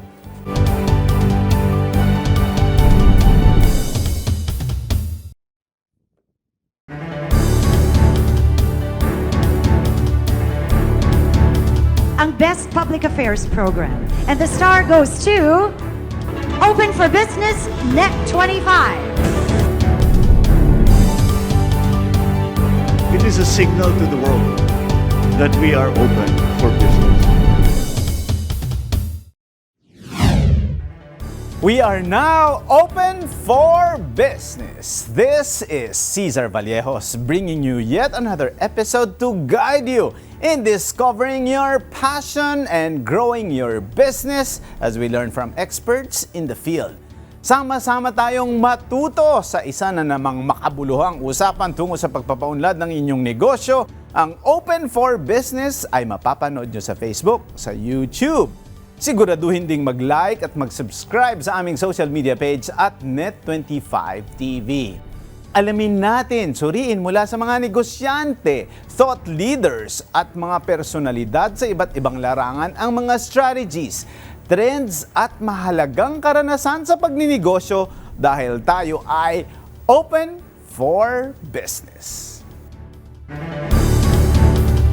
Kung ikaw ay isang estudyante o magulang na may anak na nais makakuha ng edukasyon sa ibang bansa, this episode is for you. In our latest edition, we will explore the possibilities of studying abroad, how to get to prestigious universities, and discuss the advantages of pursuing higher education overseas. to give us the course on studying abroad and running a visa services company, Mr. Ryan Santamaria Everest, founder and CEO of Las Islas Filipinas Education Services, join us as his company from Melbourne to different parts of the Philippines is now open for business.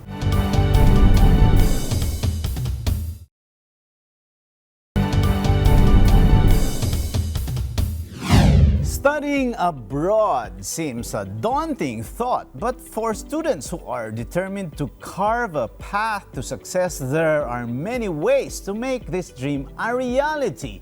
Currently, there are education and visa services companies in the country ready to assist students, migrants, or workers. One of them is the growing network of offices of Las Islas Filipinas Education Services, a company born in Melbourne, Australia, fueled by its founder's vision of helping Filipinos have a better life through education.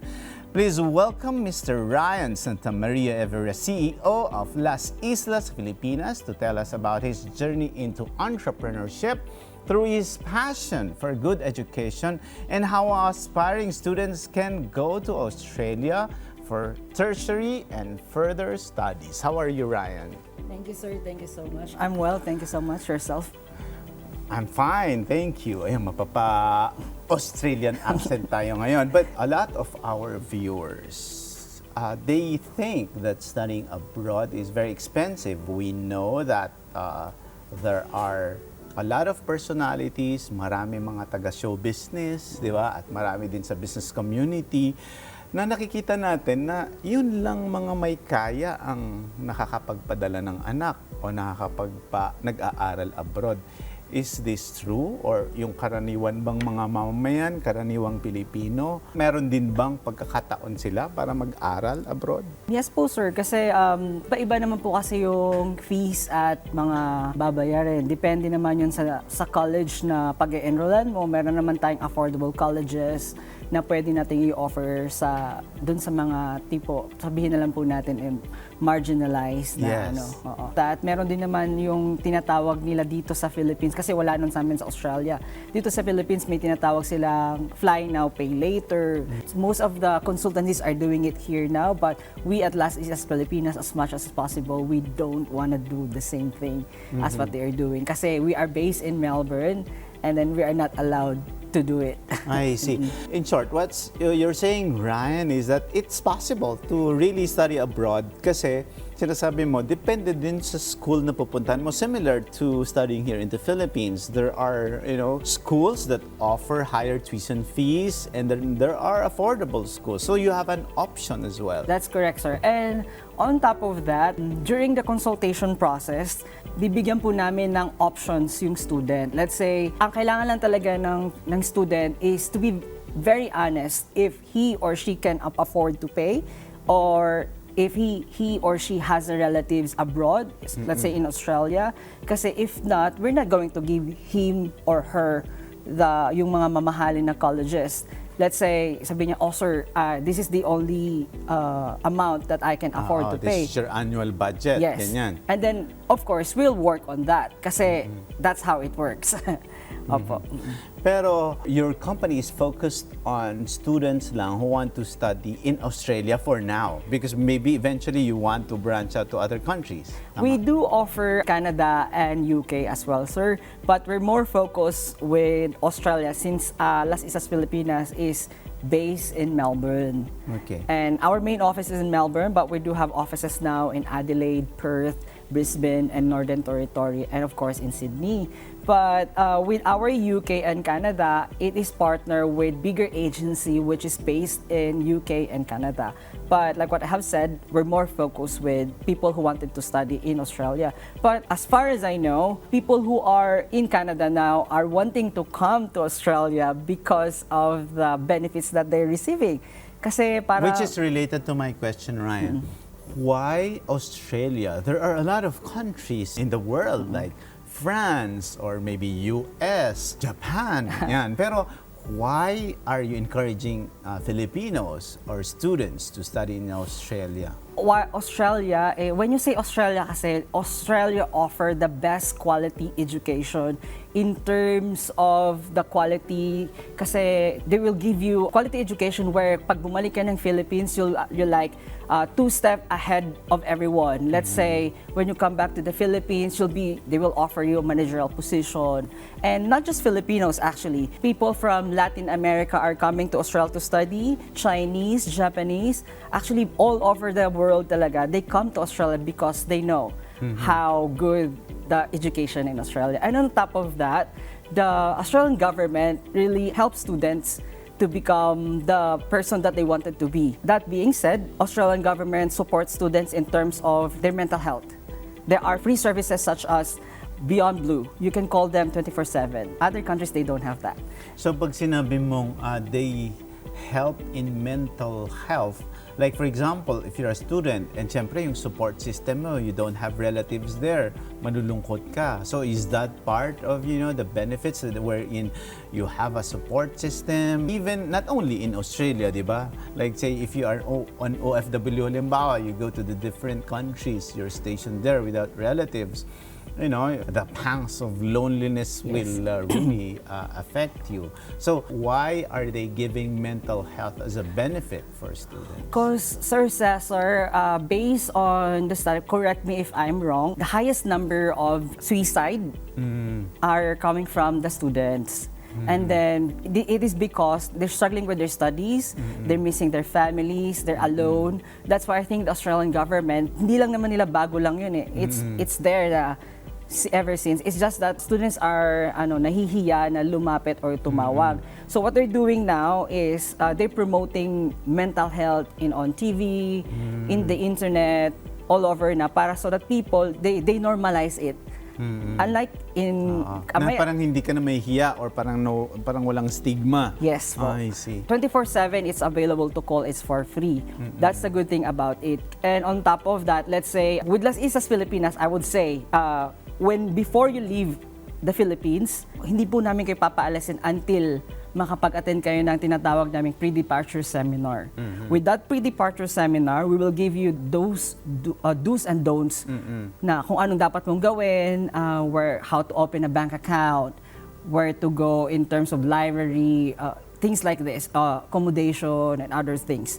And then on top of that, pagdating mo naman po sa Australia, a week na pagdating mo ng Australia, may tinatawag po kaming kalakbay, welcome to Australia. Ito naman po yung seminar ulit na parang i-introduce si student kay Study Melbourne, participated by the local government in Australia, and then NGOs in Australia. So I think that Las Islas Filipinas, as a student, because I am a student as well, so I found out na dapat we have this bago makaalis. Kasi or else, walang mangyayari. So you are really preparing them, to that actual environment, to the live environment. Yes. So it's like you preparing them before they leave, and as soon as they land in Australia, there's another training for them. Pero ang tanong ko ito, so I'm sure it's part of the training, but siyempre pinag-aaralan din yung kultura. Even if the language is in English, but the accent is different, di ba? We know some of the Australian actors, di ba, who can speak English, but sometimes the accent is somehow you will notice that it's a different twang. And another thing, yung kultura nila, di ba? Maliban sa language, yung accent, yung kultura nila iba din. Ang pagkakaalam ko sa Australian culture, correct me if I'm wrong, they're also very direct, di ba? Yes po, kumbaga parang hindi tulad natin mga Pilipino, medyo nag-iisip pa tayo kung paano mapapalambot yung yung paparaan ng pagsasabi. Pero sila, I don't know if like the American culture, it's a bit rough or a bit raw. So di ba? So yun ba pinag-aaralan din, itinuturo ninyo din na parang naintindihan nila yung kultura ng mga Australiano? Yes po, Sir Cesar. Kasama po yun dun sa tinatawag naming post-arrival, yung nga pong kalakbay, yun yung post-arrival seminar para hindi sila mabigla na parang kapag kausap nila yung isang locals, parang sabihin na lang sa kanila na, wag mong gawin yan. Kasi lahat dun walang parang dito sa atin we have to think before we talk. Doon, diretso. Kaya sinasabi sa kanila na Australians, they're very straightforward. They say what they wanna say. Which is, me, myself, I kinda appreciate it kasi malalaman ko kung galit ba to or hindi. At least alam mo na agad na kung may problema ba or wala. So ngayon, how do you describe Australians and how do you describe the Australian culture? Kunyari, ano ba yung dapat mainit? Sabi mo nga, one is being straightforward. What else? Para medyo naihanda rin yung mga estudyante. I'm sure you've lived there, you worked in Australia, but how different is it? And what is common naman between us? Culture-wise, very welcoming naman si Australian and it's very easy to adapt as long as na hindi ka maarte. Very easy to adapt, especially with Filipinos. Kahit saan naman tayo itapon, madali tayo mag-adapt. Tapos, yung pinagkaiba sa Philippines and Australia, I think economic-wise is different. Job opportunities, different. Education, different. Health benefits. Health benefits, it's different. Super dami, kaya I think most of the Filipinos wanting to come to Australia because of all of these things. Kasi in the Philippines, when you apply for a job, you need to be college graduate. Yes. You need to have this certificate, that certificate, this certificate. There's the NC2, NC, I don't know. But in Australia, you go there, I'll pass you my resume, interview me, right there and there, they'll hire you. Wow, as long as there is a job vacancy, I suppose. Yes. Pero what you're telling me is that there are more job opportunities there, di ba? Yes po, especially right now, after the pandemic, when everyone left Australia, Australian government are giving a lot of jobs to everyone, especially the people from trade industry. Trade industry, these are the people who works for as a chef, nurses, IT, construction workers, doctors, and many more. And now, with that being said, kaya sila gusto nila maraming, not just students, skilled workers to come to fill that gap.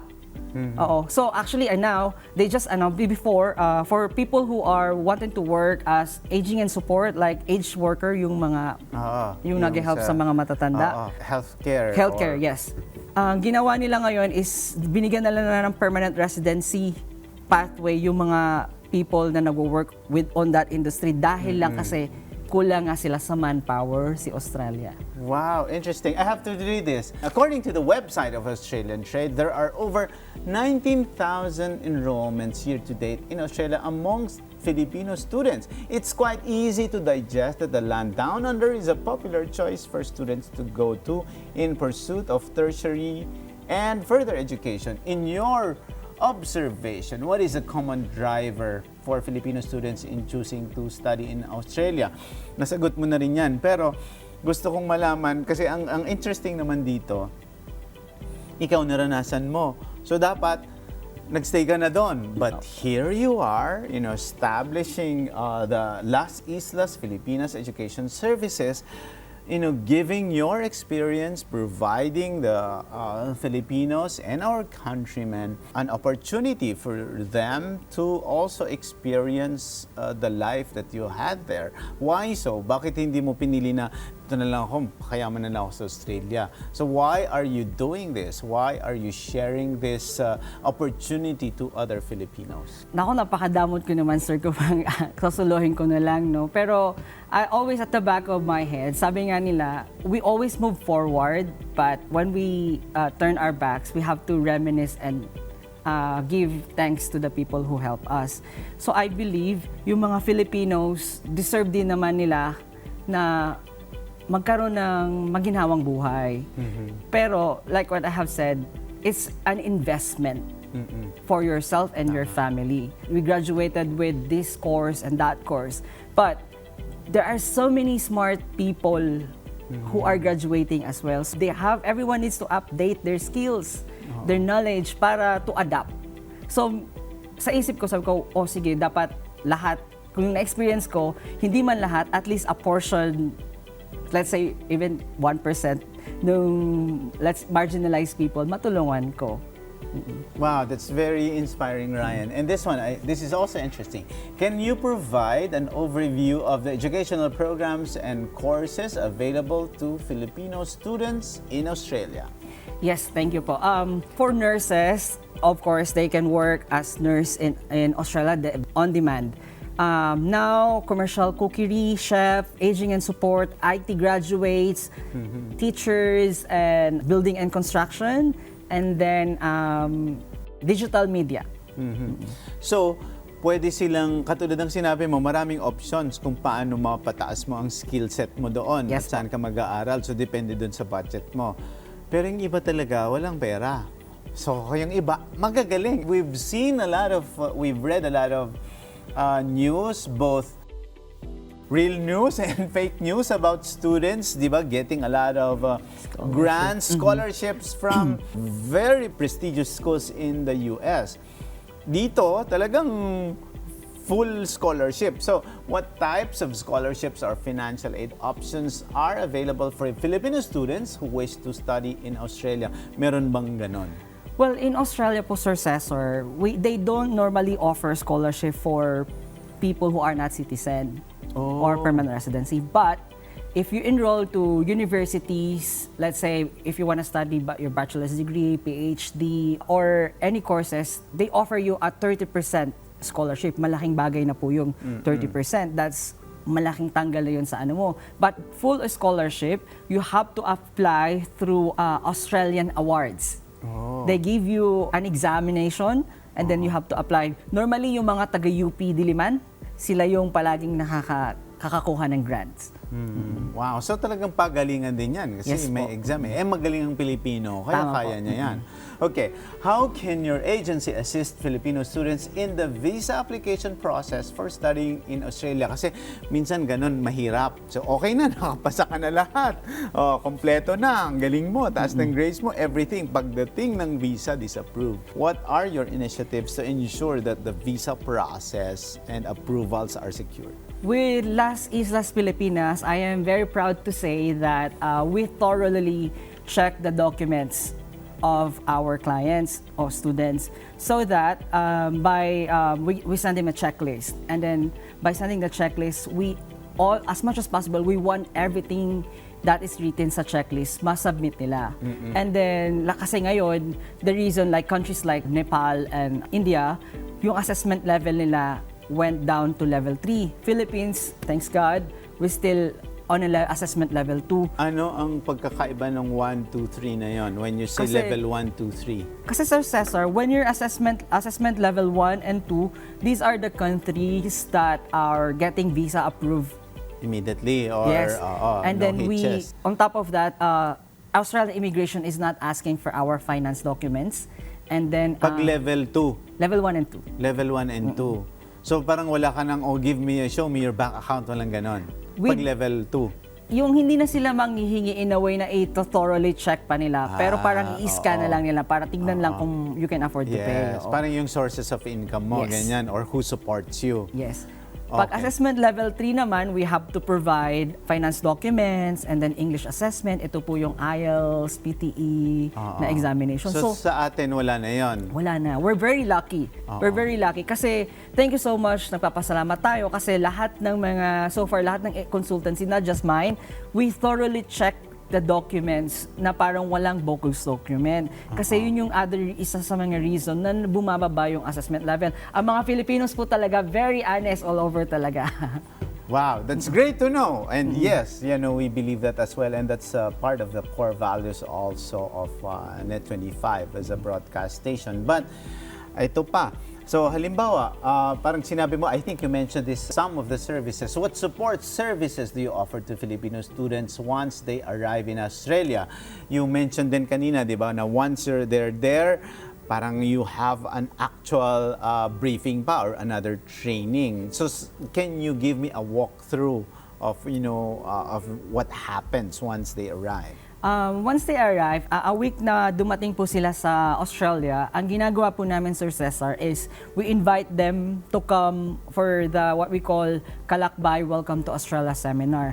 That Kalakbay Welcome to Australia seminar is being participated by the Philippine Consulate, the Australian government, yung local government. Let's say kung nasa Melbourne sila, tapos NGOs such as Beyond Blue, like what I have said, And then NGO naman na makakatulong sa kanila in terms na let's say nagkaroon sila ng financial struggle, tapos etong NGO na to, yung 5Bs Humanitarian Incorporated, they help naman student na nag-struggling financially, parang hindi naman bibigyan ng pera but some groceries para matawid lang nila yung a week na wala. Relief. Yes. It's good because I think the key stakeholders of the community are there. You have government there, you have NGOs or financiers or people will help. So is that something that's unique to Las Islas Filipinas, or is that also something that anyone can get if they go to other service agencies? They can actually get the same thing with other service agencies. It's just that like hindi nila ino-offer talaga yung tipong gano'n. But with Las Islas Filipinas, like what I have said, Sir Cesar, I'm a student as well. So I know yung first week to 2 weeks na struggle ng students. So kaya ang ginagawa ko, kami na yung nag-i-initiate na gawin natin to para yung 2 weeks na yon, they know, they will feel comfortable. And with Las Islas Filipinas, we don't treat our student as clients. We treat them as families. Perfect. Tsaka parang ang ginawa mo, parang it's already part of the core system or core program. Yes, diba? It's not an optional part of the curriculum or the program. Are there any specific programs or initiatives in place to help Filipino students adapt to the Australian education system and culture? Siyempre, part na rin ng training nyo yun, Yes, diba? po.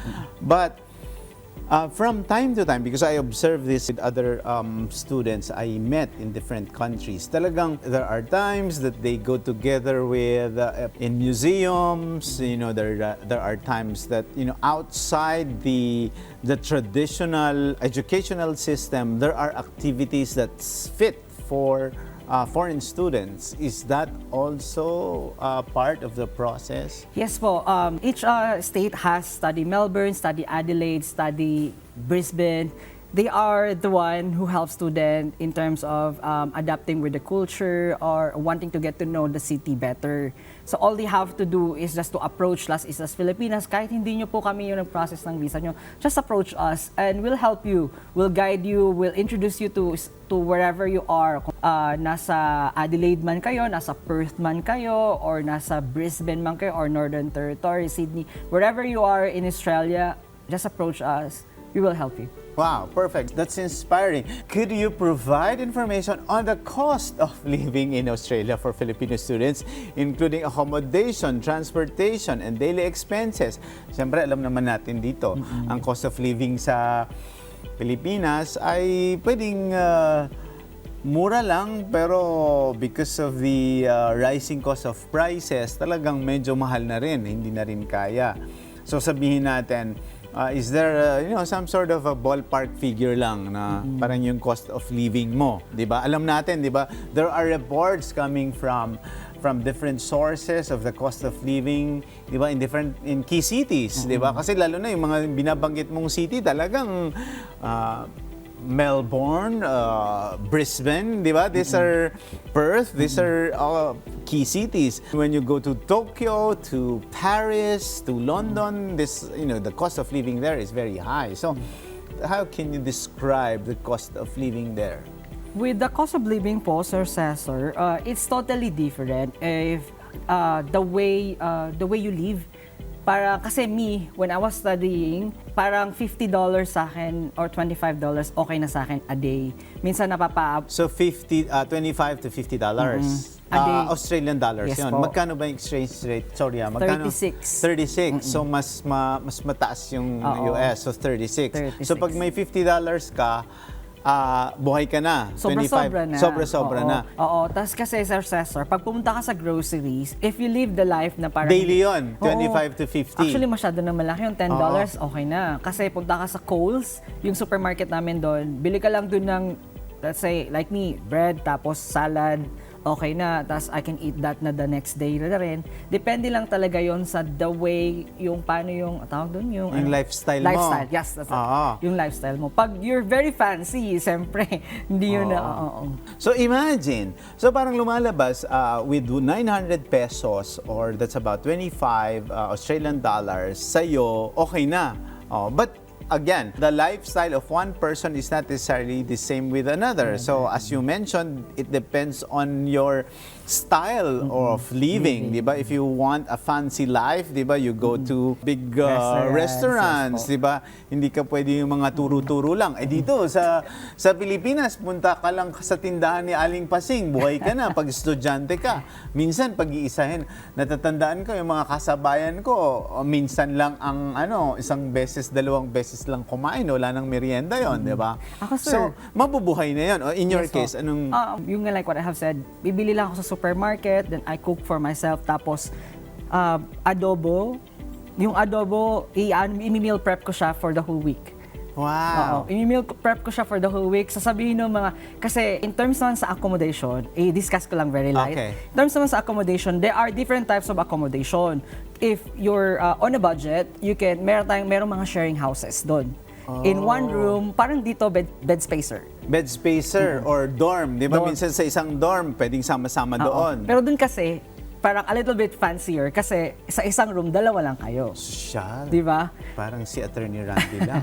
Okay.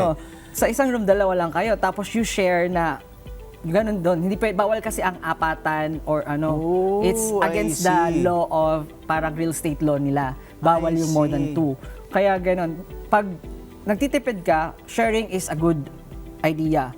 Then pag parang nakaipon-ipon ka na ng kaunti, and then you get naman your own one bedroom. Parang share pa din, pero sarili mo ng room. Wow. Pero pag tagal-tagal mo na, sige, let's say a year ka na sa Australia, syempre, medyo mayabang ka na noon. Sabi mo, ka-afford ko na. Kuha na ako ng one-bedroom house. Kuha ka na ng one-bedroom apartment. Meron namang murang mga houses, yung mga old houses, pinaparentahan kasi ng mga Australian kasi they move out of that house. Tapos ginagawa nilang rental. So yun, para makukuha mo yun around 250, sometimes lesser, Australian dollars. Pero kasi sa amin, per week. Per week ang bayaran ang nun. rent. So kayo, Islas Filipinas can also help finding a place. Colleges. Colleges, they do that. Islas Filipinas, as much as possible, we don't want to be involved with that part kasi masyadong maraming masasagasaan na other businesses. So we rather focus na lang sa education. Kasi sabihin nila, parang kinuha mo na lahat. But you can refer. Yes. Di ba? Yes. You may not be directly going through that, the owner of the dorm or the flat, but you can assist them, Yes, correct? po. Okay.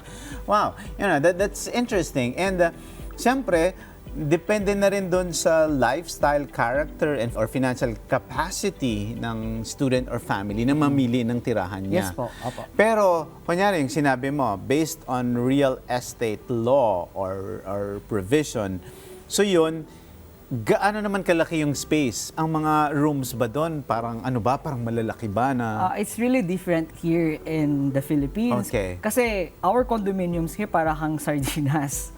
Ayan na tayo Parang sinasabi ko Parang sardinas. In Australia, kahit shared room kayo, pwede kang sumayaw. Kasi malaki talaga. So malaking space. Malaking space. So para ka nang may sala doon, may so it's big. So like for example, mga about how many square meters? No, I'm not good with that. Pero parang with this studio, parang half nito. Studio type is 25. So mga ganito, malaki na nga. Malaki, oo. Wow, interesting. So there's a lot of things you make studying in Australia very exciting, Ryan. And Kaya po, to all aspiring student, what I can advise before you jump into a decision, siguro advice ko na lang din po sa inyo are research first. The agency is really a legit agency. Does this agency has an office in Australia? Kasi if that agency doesn't have an office in Australia, when you arrive in Australia, you will get lost. Kasi wala po kayong malalapitan.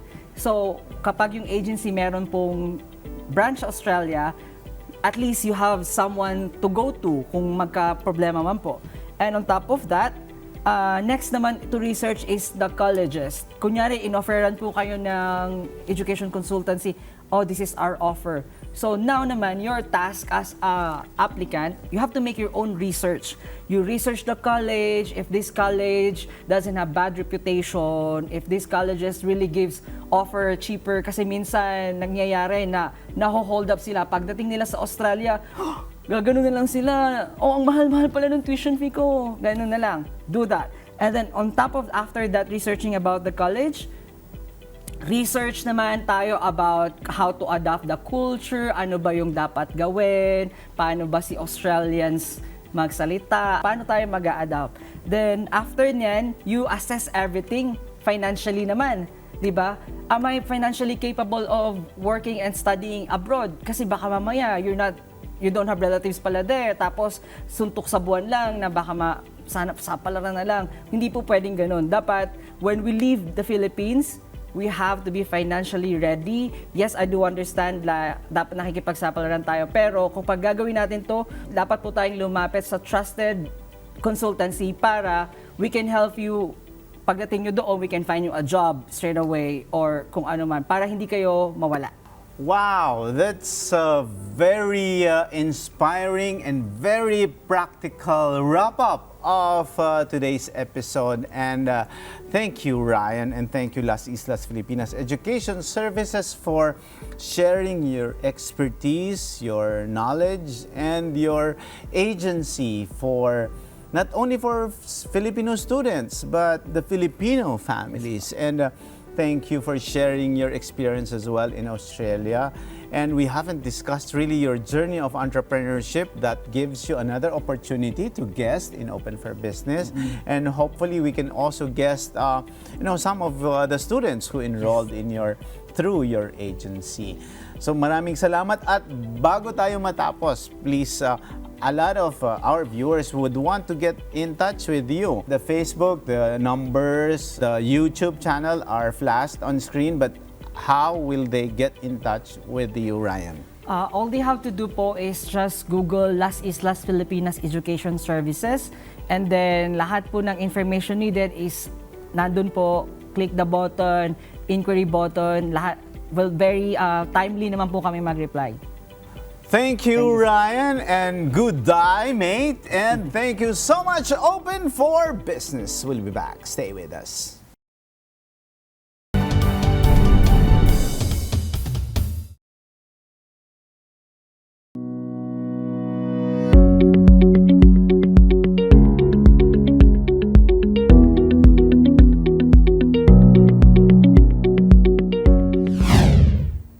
Welcome back to Open for Business. Here are the trending business news around the world.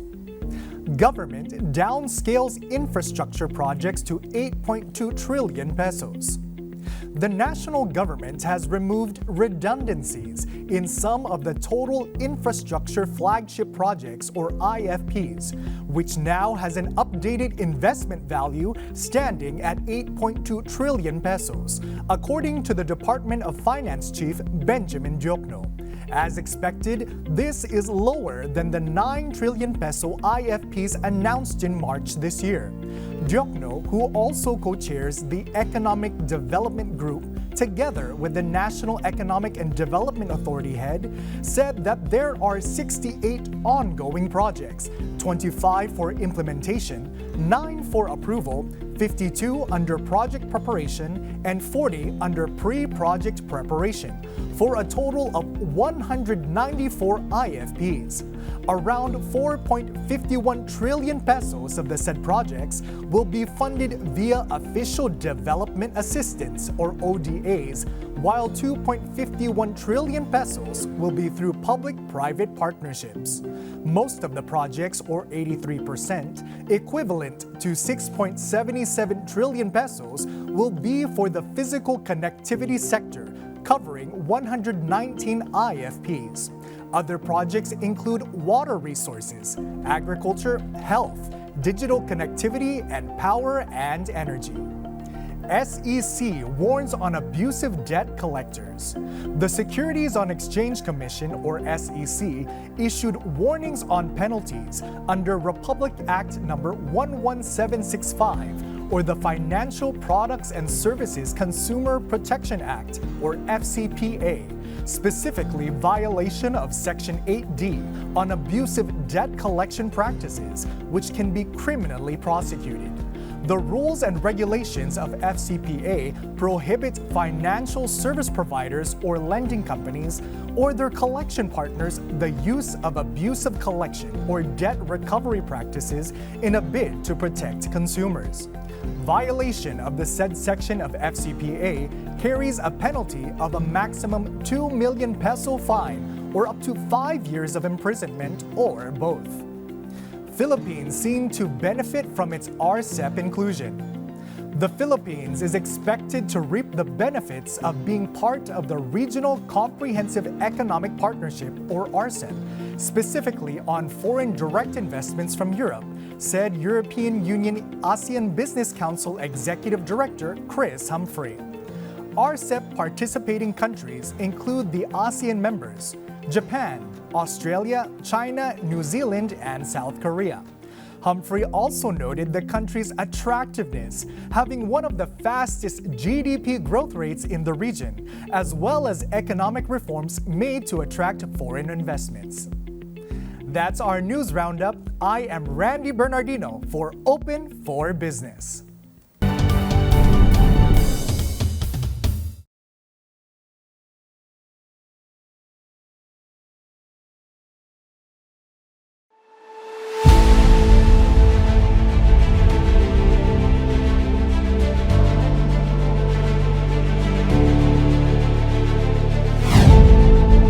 Open for Business is at the helm. Protect national landmarks. Historical landmarks provide us Filipinos with a sense of pride and identity. It also enriches our cultural heritage that is necessary to connect the present and the future from the past. Ito ang dahilan kaya marami ang nalungkot at nadismaya nang masunog ang Manila Central Post Office, isa sa mga makasaysayang gusali sa ating bansa. Umabot sa general alarm ang insidente at tinatayang 300 million pesos ang naging pinsala. Natupok ang mga dokumento, sulat, parcel at ilang national IDs ng mga residente sa Maynila na dapat sana ay i-deliver na. Apektado ang operasyon ng PhilPost na kinakailangang maghanap ng pansamantalang opisina. But contrary to conspiracies and rumors online, there is a push to rebuild the Manila Central Post Office. How can this be done and how can we better protect the nation's historical landmarks? In 2018, the National Museum declared the Manila Central Post Office as an important cultural property. After the incident, Senate President Juan Miguel Zubiri and Senator Sonny Angara said lawmakers should work with the Department of Budget and Management to look for funds that can be used for the building's restoration. The National Commission for Culture and the Arts has also expressed its intention to help with the huge task. Mungkahi ni House Deputy Speaker Ralph Recto gamitin ang 13 billion peso contingent fund na kontrolado ni Pangulong Bongbong Marcos o di kaya ang Calamity Fund na may 19.03 billion pesos pa sa pagsisimula ng taon. Pwede rin umanong magbigay ng donasyon ng malalaking kumpanya na ma-exempt sa buwis sa ilalim ng RA 10066 o National Cultural Heritage Act of 2009. Nanawagan naman ng imbestigasyon sa Senado ang ilang mga mambabatas sa layuning maiwasang maulit ang ganitong mga pangyayari na banta sa makasaysayang mga gusali sa bansa. Para kay Senator Robin Padilla, ang nangyaring sunog sa Manila Central Post Office ay dagok sa cultural heritage ng bansa. Historical landmarks should be able to symbolize the strength and resilience of Filipinos in the aftermath of any tragedy. These landmarks, like us Filipinos, should be able to rise again and stand the test of time.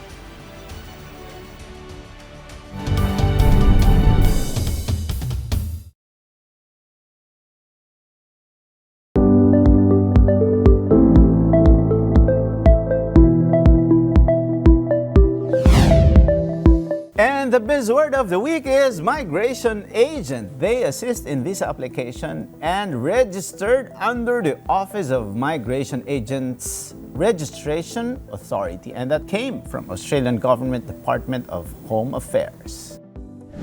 In a country like ours, pursuing higher education even in the midst of adversity could be the catalyst needed to break the cycle of poverty. Opportunities open up, making education the true form of empowerment to a better future.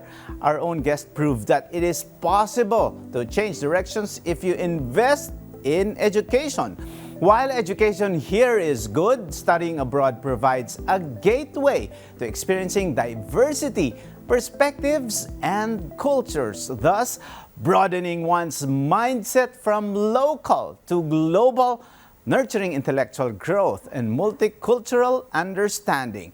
In an almost borderless society due to online presence and with the increasing interest to live and work abroad, education overseas can help prepare one to thrive on the global stage.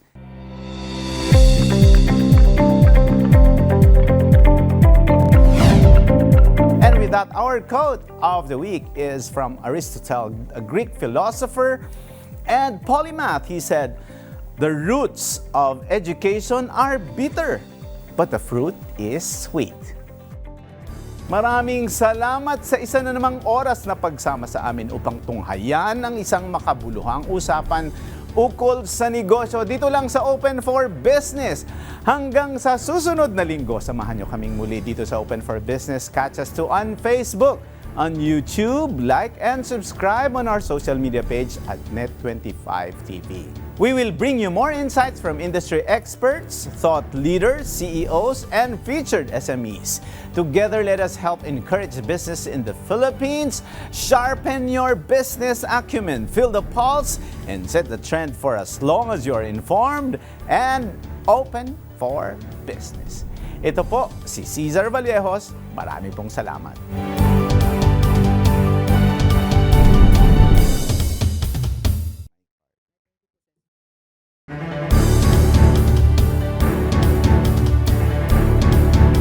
Ang Best Public Affairs Program. And the star goes to Open for Business Net 25. It is a signal to the world that we are open for business.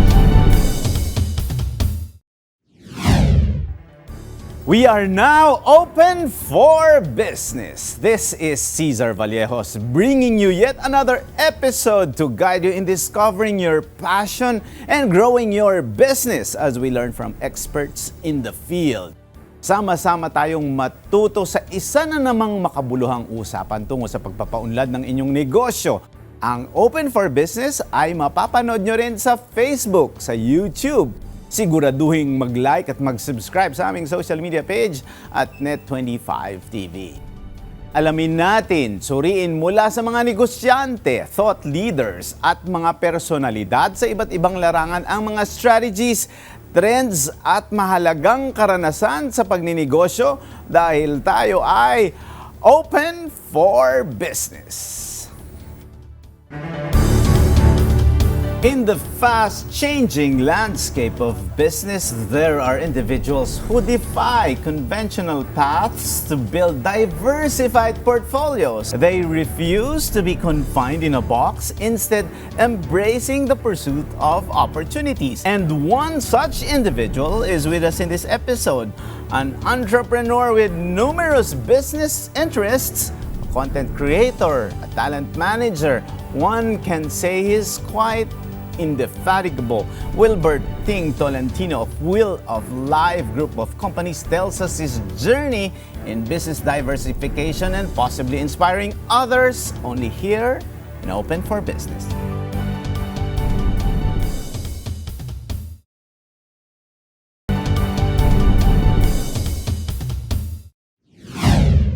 How does personal struggles fuel one's passion into building businesses, expanding portfolio, and inspire to reinvent oneself?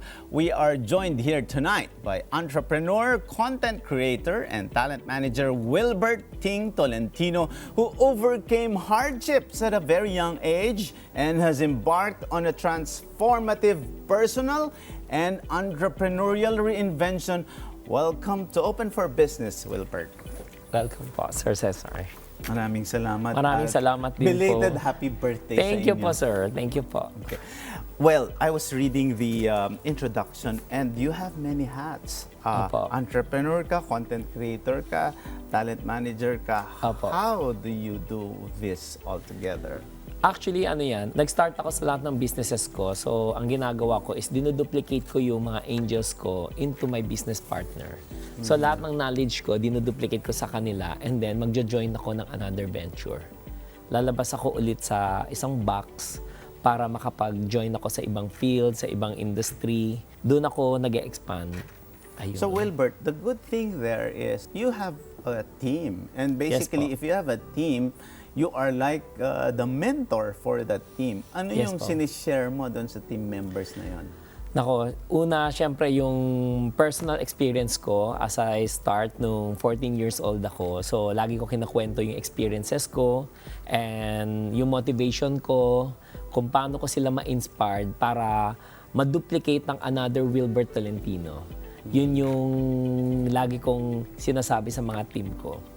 I'm sure with the many people who are watching us now, siyempre gusto nilang maging member ng team mo Yes. because they are mentored. But in your case, when you find team members in the companies or in the ventures that you do, ano yung hinahanap mo sa tao? What is it that you, di ba, like in any job interview, they Yes. ask for certain qualifications. Di ba? Yes. What is it that you are looking for in a person to be a member of your team? Yeah, actually ang hinahanap ko una, syempre may brain. Second, yung loyalty. And third, yung meron kang passion. Kasi hindi mo madedeliver talaga lahat yan kapag wala kang tatlong hinahanap na qualification under sa Wheel of Life group of companies talaga. So kung meron ka neto, at the same time yung loyalty mo, mag-stay ka dito, mag-grow ka talaga. Wow, that's very interesting.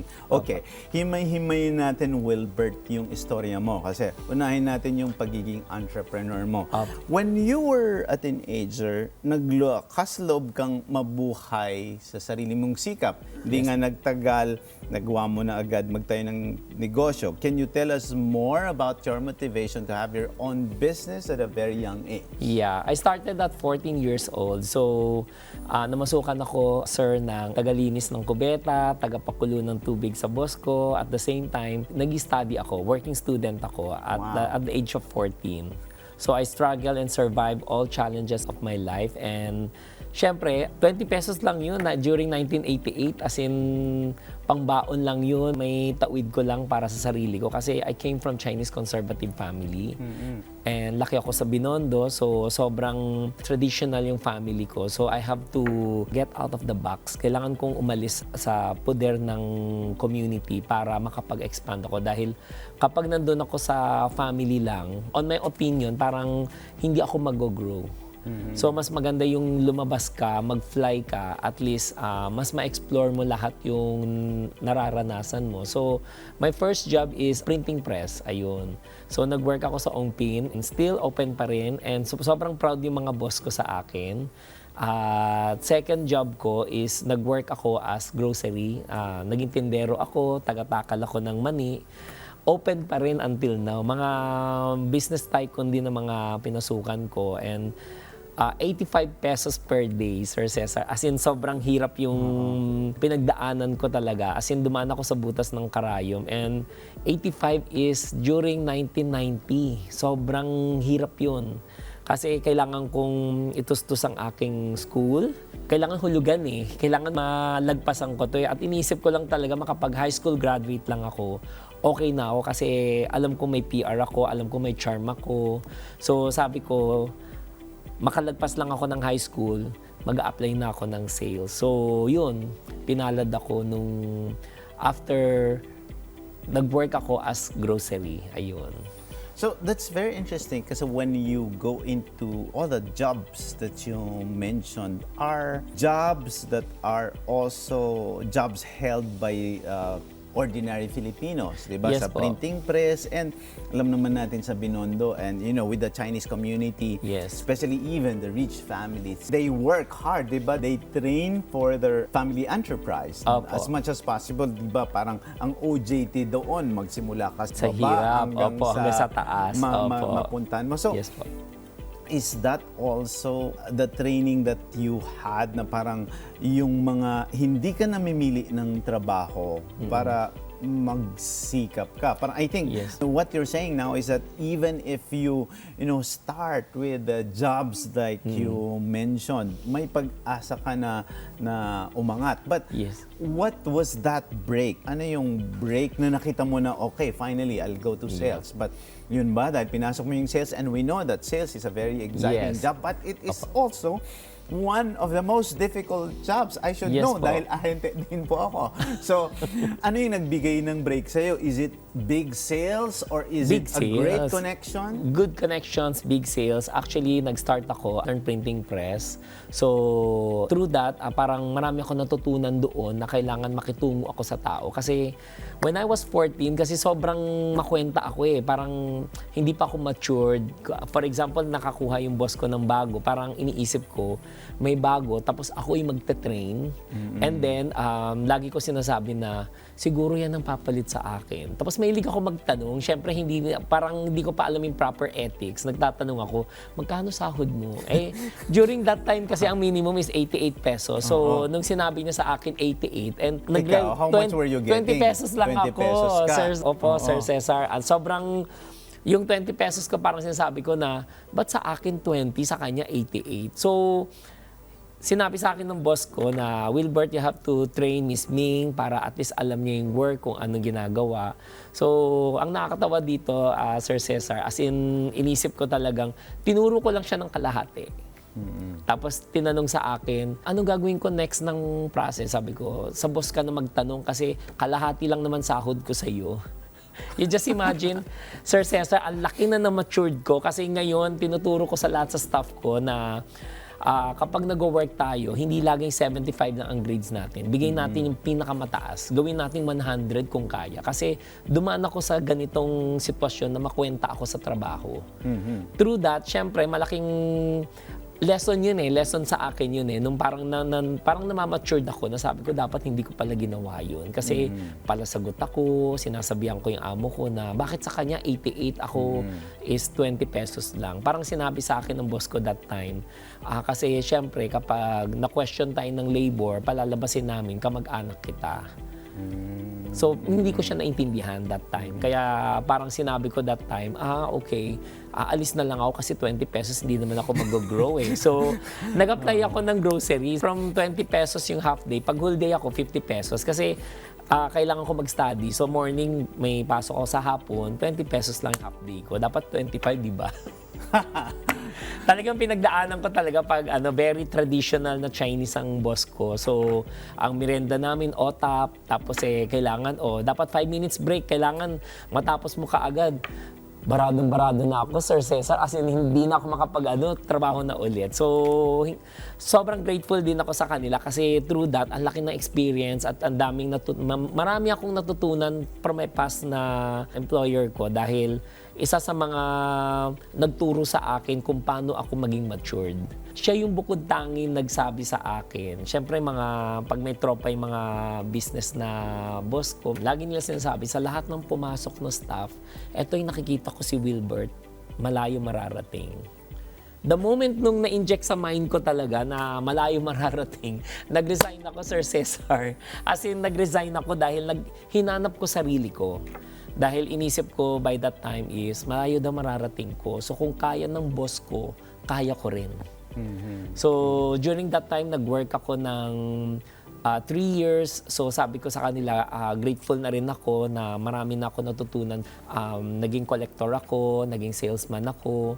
So everyday, nakikipag-deal na rin ako sa customer. Though naglilinis pa rin ako ng kubeta, pakulo pa rin ng tubig. Traditional talaga ng Chinese talaga yun. Kailangan gawin mo yun early morning para kapag mag-start mag-work, malinis. Ayun.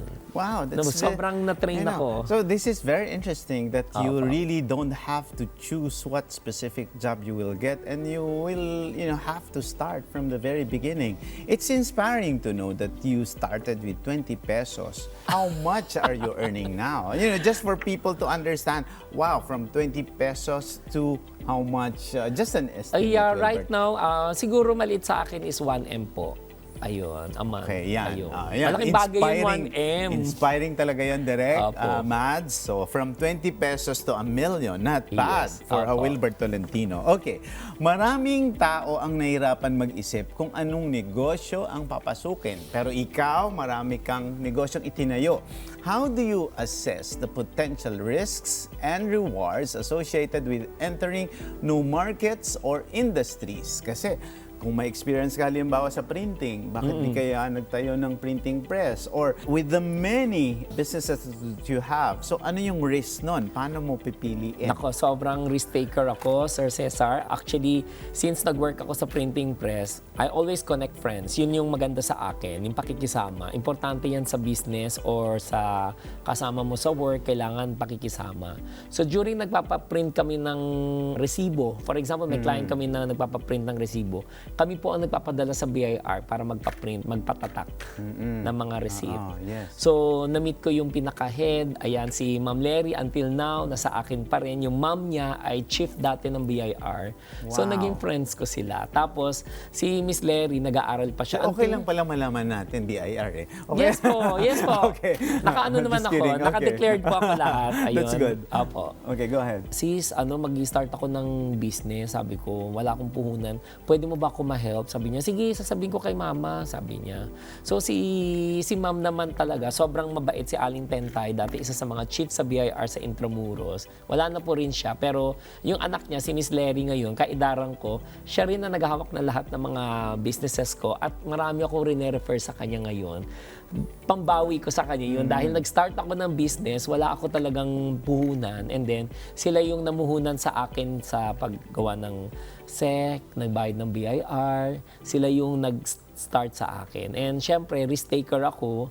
I started in Angoco Marketing. Nagpasok ako ng sales as ahente po. So, 4,000 po ang monthly ko. Malaking bagay na sa akin. And then, kumikita ako by commission. So, through commission is sobrang laki na kinikitaan kong commission. And yet, hindi ko maalam yung big boss na kung ano nangyari sa finance nila. So, biglang nag-bankrupt. Nag-bankrupt sila. So, saan pupulutin si Wilbert? Siyempre, I have to start talaga. So, isa si Miss Larry ang tumulong sa akin. Noong nag-start kami, ang unang linapitan ko talaga is San Miguel Corporation.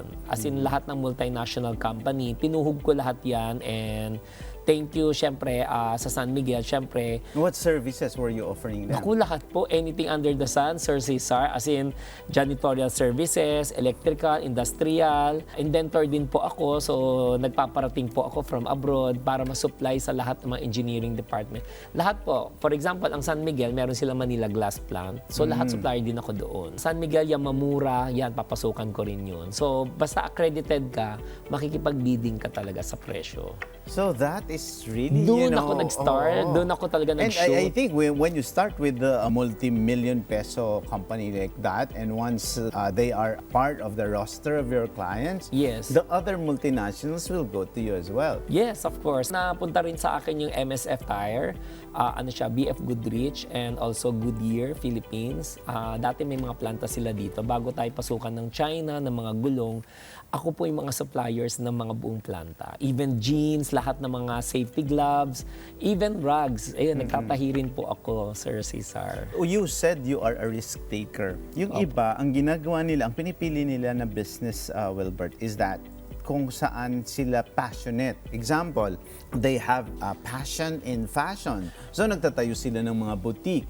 So, in your case, parang lahat, diversification. Opo, kasi nung during na nag-work ako sa printing press and tsaka sa grocery, 1 year ako sa printing press, 3 years ako sa grocery. Doon pa lang, marami ako nag-gain na friends through my customer pa lang.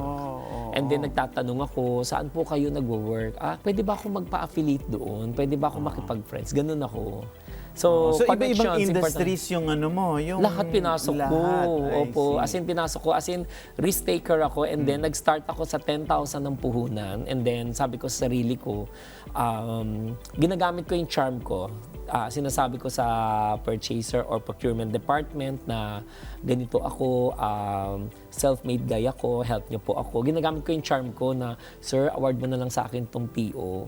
Bigyan mo na lang sa akin. So parang it's part of your journey. You establish a personal relationship with them. Yes po, yes po. Importante kasi yun eh. Kaya bilang single parent din ako that time, so sabi ko, kailangan ko ma-survive to. Kasi syempre may daughter ako, kailangan kong itustos yung pag-aaral niya. Pangalawa, kailangan bayaran ko yung rentals at yung mga staff ko na until now nasa akin pa rin. Sobrang grateful ako kasi 1 decade hanggang 3 decade na sa akin pa rin sila. Wow. There's a lot of questions. I have to finish this. Yes po. Speaking of new markets, you also have ventured into skincare and healthy drinks. Clearly, this is one of the popular business segments in the country and you immediately jumped into it. How did you identify the market opportunity for skincare products and healthy drinks? Dahil din ba nag-grocery ka? Kasama yan. Basta Yes pag po, may bago. kasi syempre lahat ng mga products na binibenta mo sa grocery, dapat alam mo. Kasi syempre papasok yung customer, anong benefits nito, ano nakukuha nito. So may idea ako. Recently lang tong Natural Ka Freshness at saka yung Dilo na products. Actually kasi since nagta-travel ako sa abroad, so nakakapagbili ako ng mga pampaganda, pampaslim na product. So nag-research ako, naghanap ako ng mga formulator. So yung product ko kasi is coming from Japan talaga, yung formulation. So nag-create ako ng sariling brand. And actually, recently ko lang yan na-open sa period ng pandemic. Sinabay ko yung mga nagla-live selling. Ayun, doon ko na-meet ang aking isa sa mga talent ko doon. Which is good because the next question answers that. What convinced you to choose online channels and distributors as your primary sales channels? Kasi, di ba nung pandemic, wala, nag-online tayo lahat. Opo. Lahat as in, actually, Sir Cesar, ang ginagawa ko noon during pandemic, naawa ako kasi nakita ko maraming fields na walang job and then kaya rin ako napasok sa pagiging content creator is gumawa muna ako ng mga competition sa bawat field. For example, I catered lahat ng frontliners, sa lahat ng frontliner mag-e-entry sa fan page ko. So kung sino yung mananalo, siya yung bibigay ko 200,000, 100,000, 50,000, ganun ang premyo ko. Para may colorful naman yung ano natin. Sobrang sarado yung pandemic at as in wala tayong buhay that time. So, ang ginawa ko that time is lahat tinap ko. Pet community, frontliner community, singing community, entertainment community, influencer community. Doon ako nakapag-start. Doon ako nakapag-likom. Wow, and that's a very interesting business strategy wherein you created different communities and that platforms which have different needs and demands. Opo. I see. Going back to this differentiation, how do you differentiate skincare products and healthy drinks from competitors in the market? Kasi parang sabi mo nga, kailangan nakikita mo yung benefit at ano yung bago. And lalo na, parang sinasabi mo, you created your own formulation in partnership with Japanese formulators. Malaking bagay yun kasi you get a very, very good technology company from Japan at that. And then you put a brand into it. So, pati yun, pinasok mo na. Kinareer ko na, wala na akong linagpas kasi kahit na maliit ang kita, go, basta makatulong tayo. Actually, ginawa ko yun for livelihood kasi during that time, nasa live selling, maraming walang work. So, sabi ko, mag-come up kaya ako din ng mga product na since yung benefits ay magkakaiba naman. Lahat naman ng mga products na binibenta sa online is kanya-kanyang benefits na may makukuha. So sa akin naman talaga is for slimming, sa skin product, matatanggal talaga yung mga pimples, mga acne, mga blemishes, lahat as in matatanggal siya. So sabi ko, what if gawa ko ng livelihood? So sa mga lang puhunan, pwede sila magbenta and then i-remit nila sa amin. So nakakatulong ka pa sa mga walang yun po yung talaga ang ano ko. Yun po yung mission and vision ko din that time. And that started during the pandemic. Okay, which is good because everybody wanted those opportunities during that time. O sige, from skincare to what was that? Healthy drink. You also have Tokyo Grill and Campo. Yeah. Can you tell us more about these new portfolios? Pagkain Yeah. naman ito. Yes, Tokyo Grill. Yeah. Actually, may ligaw sa Japanese food, Sir Cesar. So, ang sabi ko sarili ko na what if mag-open ako ng isang Japanese resto? Kasi since meron naman akong sariling building, so doon na lang din ako magtatayo para bawas na rental, bawas na sa overhead expenses. Then, nag-collab ako with my celebrity chef, si Sam. So, sabi ko sa kanya, if mag-collab tayo, maging business partner tayo. So, through my friends din mismo, sa core group ko, sila mismo rin ang ginagawa kong business partner ko. Kasi hindi ko kaya mag-isa kapag sa dami kong mga business na inasikaso. So, sila mismo, dinuduplicate ko yung knowledge nila and then we come up the product hanggang ma-approve namin. Naku, kailangan nyo pumunta doon, Sir Cesar. I-try nyo yun. Sige, try natin. Which is, this question is related to what you are saying. How do you prioritize your time and attention among the various businesses in your portfolio? So, wala bang nagsiselos na? Ito naman si Sir Wilbert, doon lang. O baka mamaya, pinapaboran mo lang ba yung malaki ang benta? Or you're the kind of CEO or president wherein kung sino yung weak doon ka pupunta? Hindi po. Lahat yung businesses yan ay may mga business partner yan. So lahat yan ay 2 dekada na kasama ko, pataas. May mga iba magtatatlong dekada na. So walang selosan kasi from the top hanggang dun sa ilalim, we make sure na lahat ng structure ng earnings, lahat sila ay divided po, ay kumikita rin. Even managers namin, may commission din sila. As in, kompleto po. Hanggang sa pinakailalim, hanggang sa mga performer, they get all the incentives. Even malit ng kita namin, okay sa akin yun. Yun na na-apply ko pagiging Chinese ko. Wow. Di ba, aling maliit ang kita, basta lahat happy. At saka tuloy-tuloy. Tuloy-tuloy. Diba? Kumbaga parang sabi nga nila, maliit lang yan. Maaring maliit lang ang margin, pero madami. Opo. At saka pag inipon mo naman yung madami malaking bagay. Opo. At saka sobrang proud ako, Sir Cesar, kasi sa 30 years ako na nagbi-business, nakapag-share na ako ng 139 house and lot. Wow. Ganun ako mag-motivate. Pero is that something that you really planned or is that part of your vision or parang part ng vision yun? Kasi syempre I started from the bottom.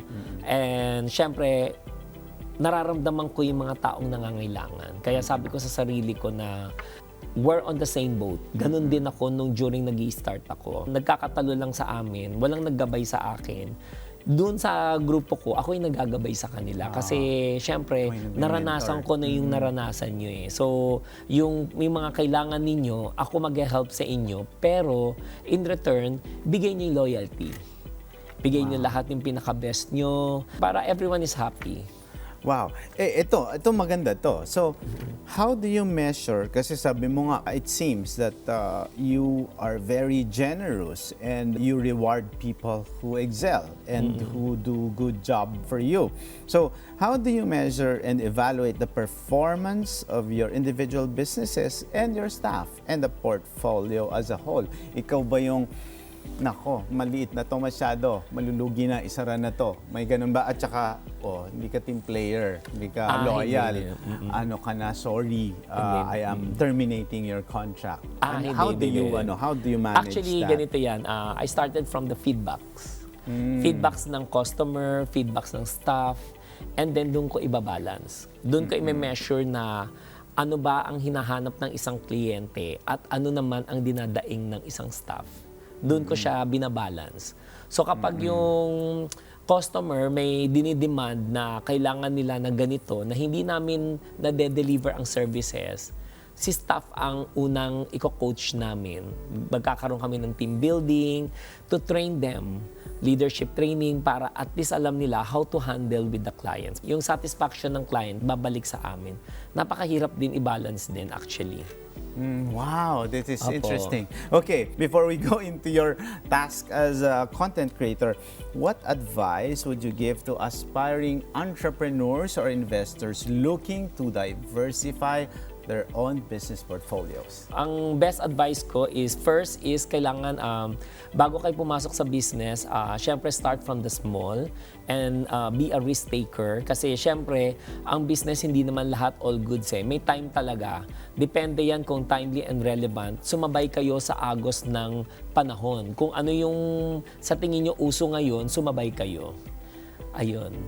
Wow, I love it. You have to be, be with the times talaga. Opo. And ikaw, what are your sources of news, business information? Do you have also a think tank, like other CEOs, or you have your own communities? Actually, marami ako organization. So, nag-join ako. So, meron akong elite club, VIP club yun. So, lahat ng mga businessman, magkakasama kami lahat. And actually, pwede ko i-refer dito para minsan na-share din nila yung mga businesses dito. So, isang elite club namin, we help each other. So for example, as a member of Elite Club, like me, member ako. So may construction business ako, and then ikaw naman, for example, cement ang business mo. So, yung pinaka-president namin, sasabihin, okay, wag tayo kukuha sa iba, bigyan natin business si Sir Cesar, sa cement, siya magsusupply, at contractor naman si Sir Wilbert. So, everyone, nakatali kami, tulungan kami sa set isa. And then, meron din akong organization na Rotarian ako, and at the same time, syempre, bilang Rotarian, marami kang connections na mamimit na tao na mga negosyante na makakatulong talaga sa iyo. Importante yung connection, Sir Cesar. Wow, this is very practical. And with Open for Business, Wilbert, there's a lot of startups. There's a lot of even students who are watching who wants to go into business. And we see, their comments, even small entrepreneurs who are budding, they're starting and who wants to establish. And I'm sure your inputs are inspiring for them. Thank you. Let's go to your being a content creator. Speaking of digital platforms, ano naman ang naging inspirasyon mo para pasukin ang mundo ng content creation? This pandemic, first batch ako nagkaroon ng COVID severe. So, nagtrending siya kasi nag-ask ako sa social media ng prayer. So, nagtrending siya kasi walang nag-guide sa akin na survivor na COVID. So, parang inisip ko na sana maging eye-opener to sa mga hindi naniniwala na may COVID. So, pagkalabas na labas ko, sabi ko sarili ko, mag-i-start ako magiging YouTube content creator. Pero with you being a content creator and talent manager, ano sa palagay mo ngayon ang role nito in business? Because a lot of businesses go into content creation as well. A lot of them also get influencers. And I know during my time, there's no such thing as influencer marketing. So how do you use these tools, this influencer marketing with business? Ako, napakaganda ng journey ko dito, Sir Cesar, regarding sa pagiging content creator ko. Kasi sabi ko sarili ko, kailangan baka magkaroon ng new normal na ilalabas na lang sa social media platform, pay-per-view. So sabi ko sa sarili ko, ipasok ko ang content creator pag mapagiging YouTuber para edge ko sa ibang na may YouTube channel ako. So nung nag-start ako, nag-collab ako sa mga friends ko na mga influencers. Doon ako nag-continue. Hindi ako nag-stop kasi during that time, 2 years din tayong nag-sacrifice sa pandemic. Kinontinue ko yun kasi as a COVID survivor, dumaan din ako ng depression. So na-divert din yung depression ko doon sa pagbablog. So it helps. Pati yung marketing, pati yung businesses ko, nagagamit ko na siya ngayon. Kaya maganda yung journey ng pagiging content creator ko, Sir Cesar. What is your view now, Wilbert, that the influencers and even content creators now compete with mainstream? There are some people, personalities who are also, more popular, di ba, than TV and film personalities. Sometimes they have even more followers. Do you think this is the future, Wilbert, of the industry, both in entertainment and in business? Yes, actually ngayon competitive talaga kasi may mga ibang artista nag-convert na rin sila as magbablog kasi yung mga nagbablog kasi mas malaki ang follower compared dun sa mga celebrities. Kasi nakukulong yung celebrities for 15 hours, 24 hours for shooting. Samantala ang vlogger, makakapag-create kami ng content within 10 minutes. Tapos makakagawa pa kami ng ibang bagay. So, mas mabilis kami mag-gain ng followers. So, I see the future na okay naman kasi nagko-collab eh. Ngayon, humahabol din ng mga artists ngayon. Mga celebrities ngayon ay nagiging vlogger na rin. And I'm so happy kasi syempre parang yung technology natin ngayon is malaking tulong yung pagbablog sa isa't isa. Nakakapag-collab kami. Kung ano yung kailangan niya, kailangan ko rin. Nagkakatulungan na kami. Ayun. Wow! So, ano ang gusto mong inspirasyon na maibigay una sa mga maliliit din na mga negosyo who wanted to, establish their own business and be successful? In your case, in this conversation, you have shared that you started with 20 pesos and also practically from nothing. And Yes. you work Yung content from creator ko below nga, to... opo, Sir Yes. Cesar, naging talent manager pa ako eh. Na-apply ko siya, as in, na-meet ko si Madam Inuts, na-meet ko si Herlin Hipon, at kinuha ko rin sila as bilang negosyante rin ako, parang ex-deal ko sa kanila. Sa lahat ng mga close deal namin, wala akong kunin any commission. Pero lahat ng businesses ko, sila po yung brand ambassador ko kaagad.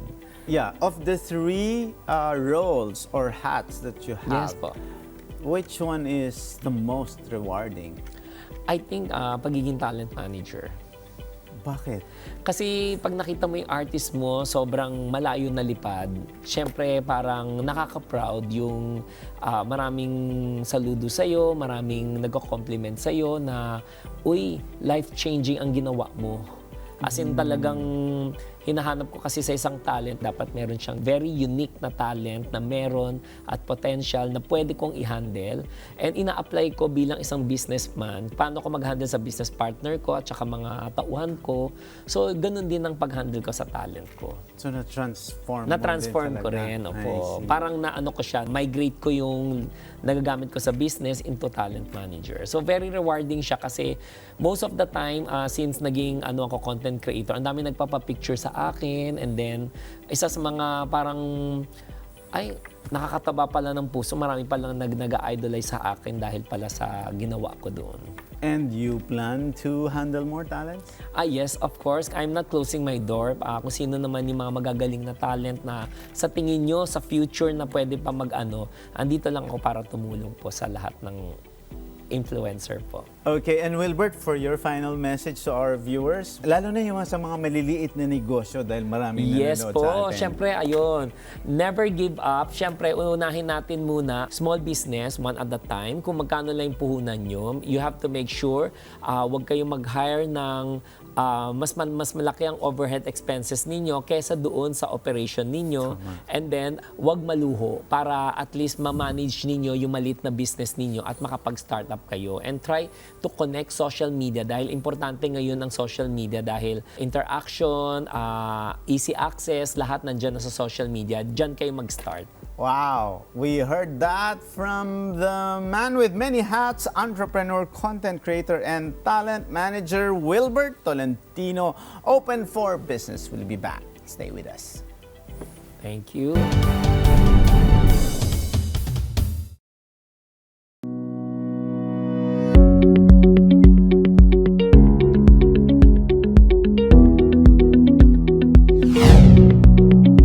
Welcome back to Open for Business. Here are the trending business news around the world.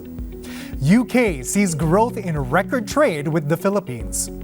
With the implementation of the Developing Countries Trading Scheme, or DCTS, and British investment partnerships, the United Kingdom is optimistic that record levels of trade with the Philippines will continue to grow, said the Department of Trade and Industry. According to UK estimates, bilateral trade in goods and services was up by 26% to £2.4 billion in 2022. The DCTS replaces the UK's Generalised System of Preferences Trading Scheme and is expected to benefit 65 developing countries. On top of the tariff benefits, the scheme also simplifies seasonal tariffs, allowing the entry of more exports from the Philippines to the UK. World Bank reiterates support to the country's sustainable growth. The World Bank has expressed its support for the administration's drive to become prosperous, inclusive, and poverty-free by 2040, according to its Managing Director for Operations, Ana Bierde, during her courtesy visit to cabinet members in Malacanang. Bierde reiterated the multilateral lender's commitment in supporting the Philippines to achieve its long-term inclusive and sustainable growth, attain upper middle income country status, and eventually become a mostly middle-class society by 2040. She further said that the World Bank also supports the Philippine Development Agenda, which includes areas of climate change, renewable energy transition, food and agriculture, water and sanitation, innovation, and digitalization. DICT to lead eGov with LGUs. Malacanang has ordered the Department of Information and Communications Technology, or DICT, to lead efforts to bring e-government to local government units. The eGov system is based on a mobile application integrating all government services into one platform. It also aims to centralize government cloud services and to digitalize citizen feedback. The DICT was also ordered to ensure that the LGU eGov programs are updated regularly. And that's our news roundup. I am Randy Bernardino for Open for Business.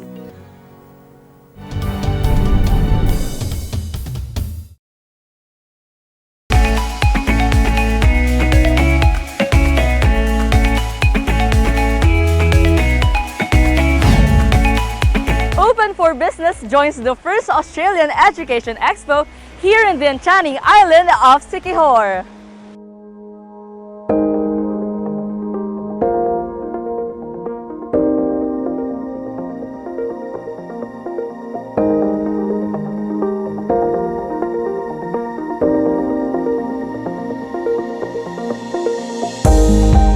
Open for Business joins the first Australian Education Expo here in the enchanting island of Siquijor. This event serves as a gateway to explore the vast educational opportunities that aspiring students from the Visayas region to possible studies in Australia.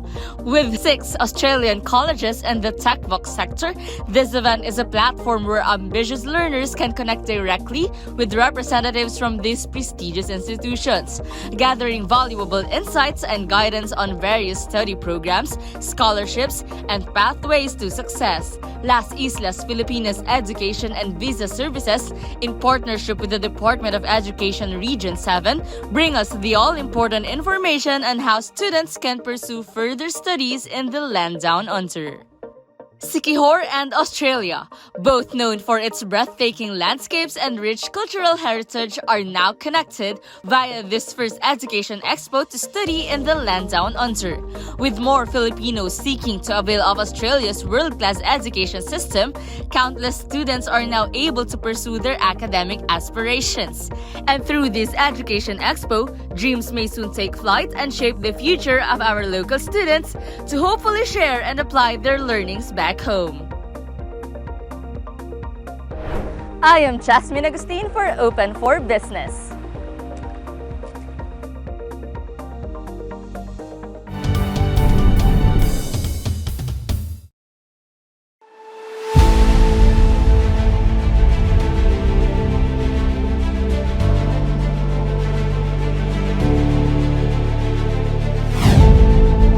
Open for Business is at the helm. Shaq and Curry's crypto dilemma. 2 of the NBA's global icons are facing a legal dilemma involving the cryptocurrency exchange platform FTX, which collapsed late last year. Hall of Famer Shaquille O'Neal and the greatest shooter of all time, Steph Curry, a class action lawsuit was filed which also targets football legend Tom Brady and tennis star Naomi Osaka. The filing alleged that FTX and its former CEO violated Florida law by misleading customers. The prominent athletes are being chased for aggressively marketing FTX, after it was considered an active participation in the scheme. Batay sa class action na inihain sa U.S. District Court sa Southern District of Florida, umabot sa $11 billion ang danyo sa mga customer ng kumpanya.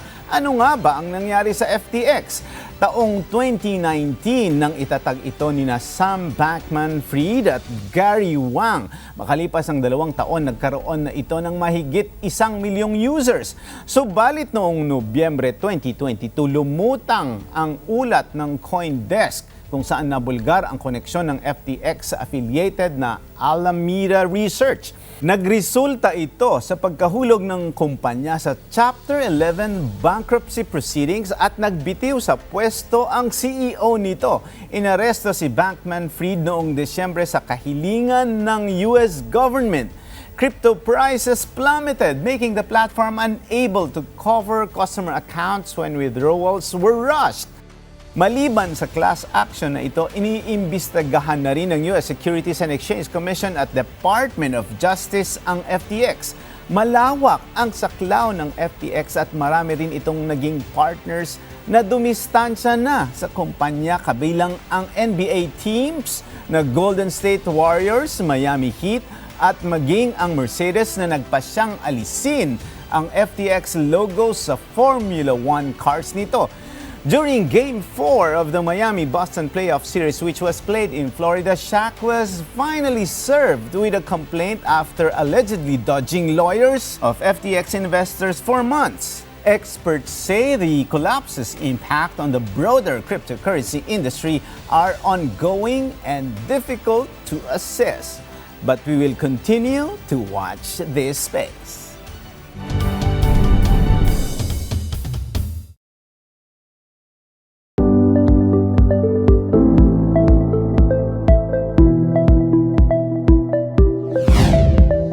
And our buzzword of the week is snackable content. It is a straightforward, short-form, easily digestible content that lends itself to being passively consumed and shared on social media. It tends to be visually engaging, can be posted consistently, and is often used to support overarching campaigns.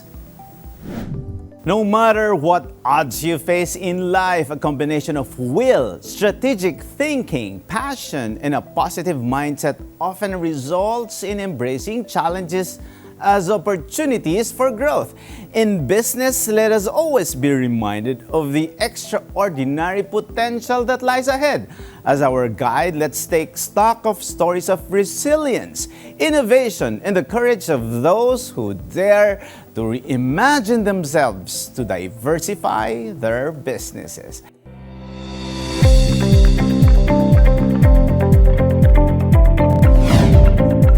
And with that, our quote of the week is, life isn't about finding yourself. Life is about creating yourself. That's according to Irish playwright George Bernard Shaw.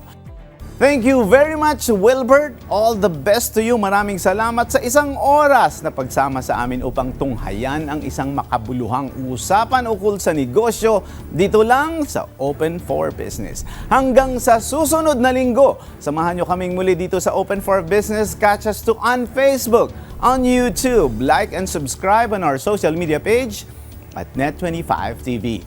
We will bring you more insights from industry experts, thought leaders, CEOs, and featured SMEs. Together, let us help encourage business development in the Philippines. Sharpen your business acumen, feel the pulse, and set the trend for as long as you're informed and open for business. Ito po si Cesar Vallejos. Maraming salamat.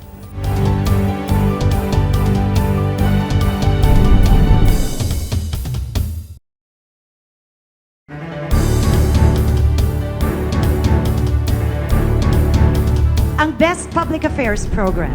And the star goes to Open for Business Net 25. It is a signal to the world that we are open for business. We are now open for business. This is Cesar Vallejos bringing you yet another episode to guide you in discovering your passion and growing your business as we learn from experts in the field. Sama-sama tayong matuto sa isa na namang makabuluhang usapan tungo sa pagpapaunlad ng inyong negosyo. Ang Open for Business ay mapapanood nyo rin sa Facebook, sa YouTube. Siguraduhin na mag-like at mag-subscribe sa aming social media page at Net25 TV. Alamin natin, suriin mula sa mga negosyante, thought leaders at mga personalidad sa iba't ibang larangan ang kanilang mga strategies, trends at mahalagang karanasan sa pagninegosyo dahil tayo ay open for business. From catering services, bespoke shoes, to his latest venture in vending machines, there's no let-up for this young entrepreneur. Just what does it take to be an entrepreneur that recognizes the ever-evolving landscape of the catering industry and saw an opportunity to leverage his catering knowledge to offer ready-to-eat meal packs as another business stream? Together, let's learn the diverse and fascinating engagements of Felix Asuncion from providing food and living up to his family's legacy as we are now open for business.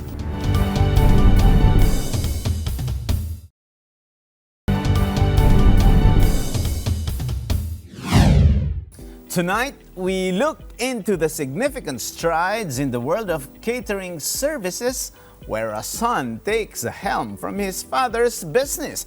This son has taken up the cudgels to continue what his father started and expand their catering business to offering sustainable, affordable, and nutritious food on the go.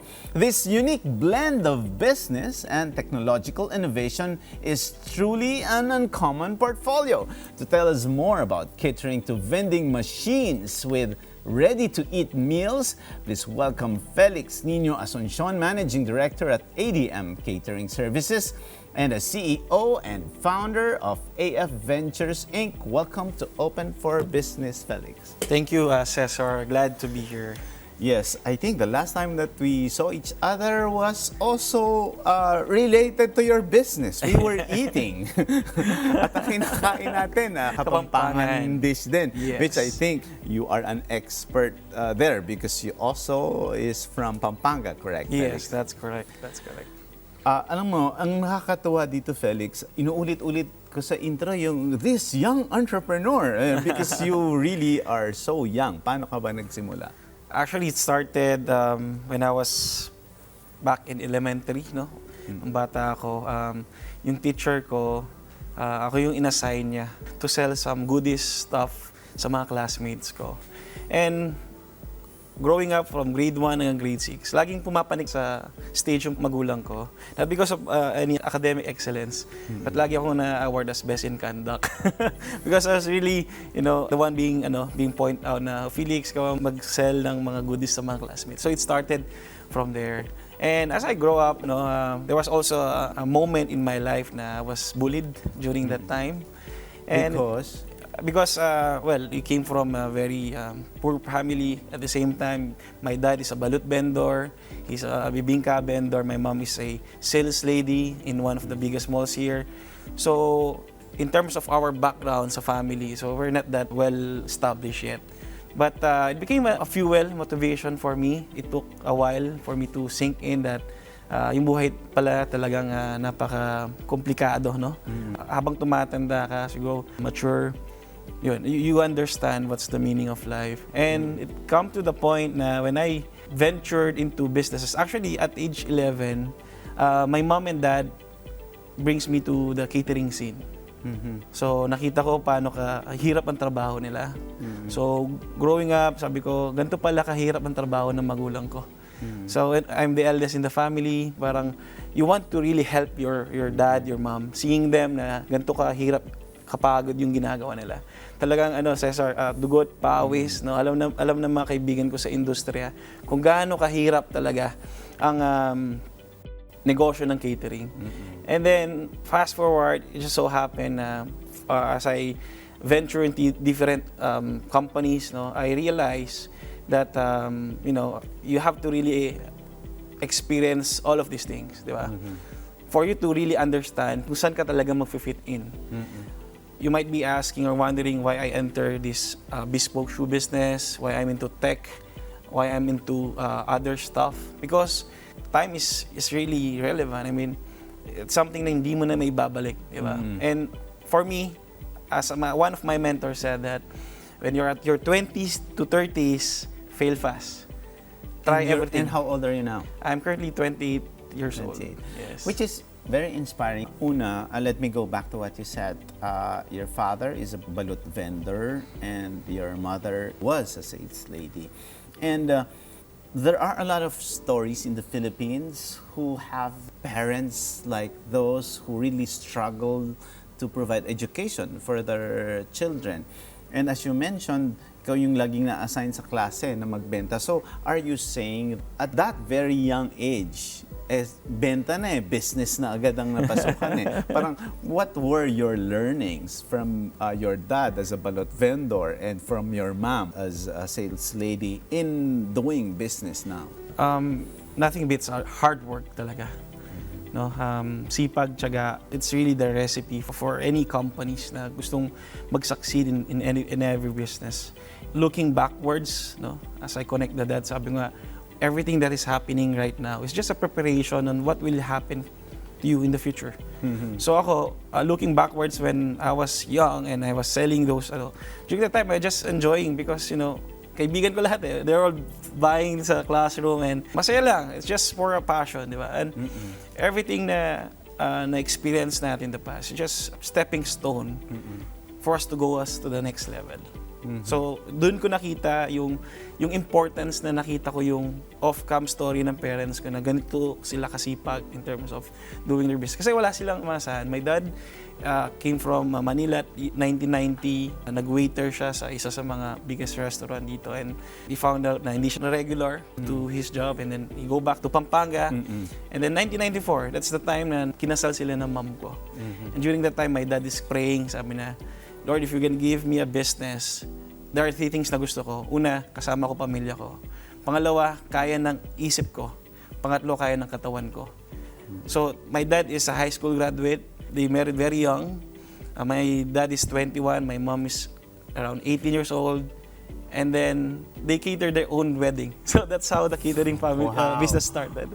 So, when they catered, they cooked their own food? Exactly, Practically. yes. And they set up everything. Wow, that's very interesting. Going back to your early beginnings, you also mentioned, Felix, that at a very young age, you somehow think very mature already. Like, say, for example, if you're 28, I'm sure at the age of 20 or 25, you were thinking like 40 or even more. So, yun ba ay because of your exposure, because of the hardships that you have undergone, or ano ba to, parang forced to habit na ba yun? Or, but somehow, the reason why I would like to clarify is that you said you were also enjoying it. Yes. So, it's a different story if you were forced to do that, pero iba naman yung you're passionate of doing this. Yes. In a way, just think about a playground. So my playground is the catering side, and while other people na ka-age ko, they're doing and playing. But I did enjoy my younger years. It's just that nag-enjoy ako when I'm seeing my mom and dad na natutulungan ko sila being the eldest in the family. And hindi lang ako yung naka-experience ganito. All of my siblings are really into the family business. Wow, So, interesting, Felix. Pero it's also amazing that you yourself took on a medical path academically but ended up going into catering. So, talagang nung sinabi ng father mo, ikaw na talaga yan, ikaw na yung kasunod.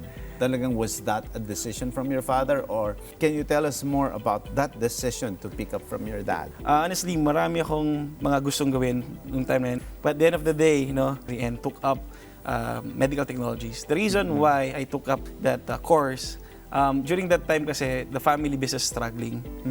So, You felt you needed a different path.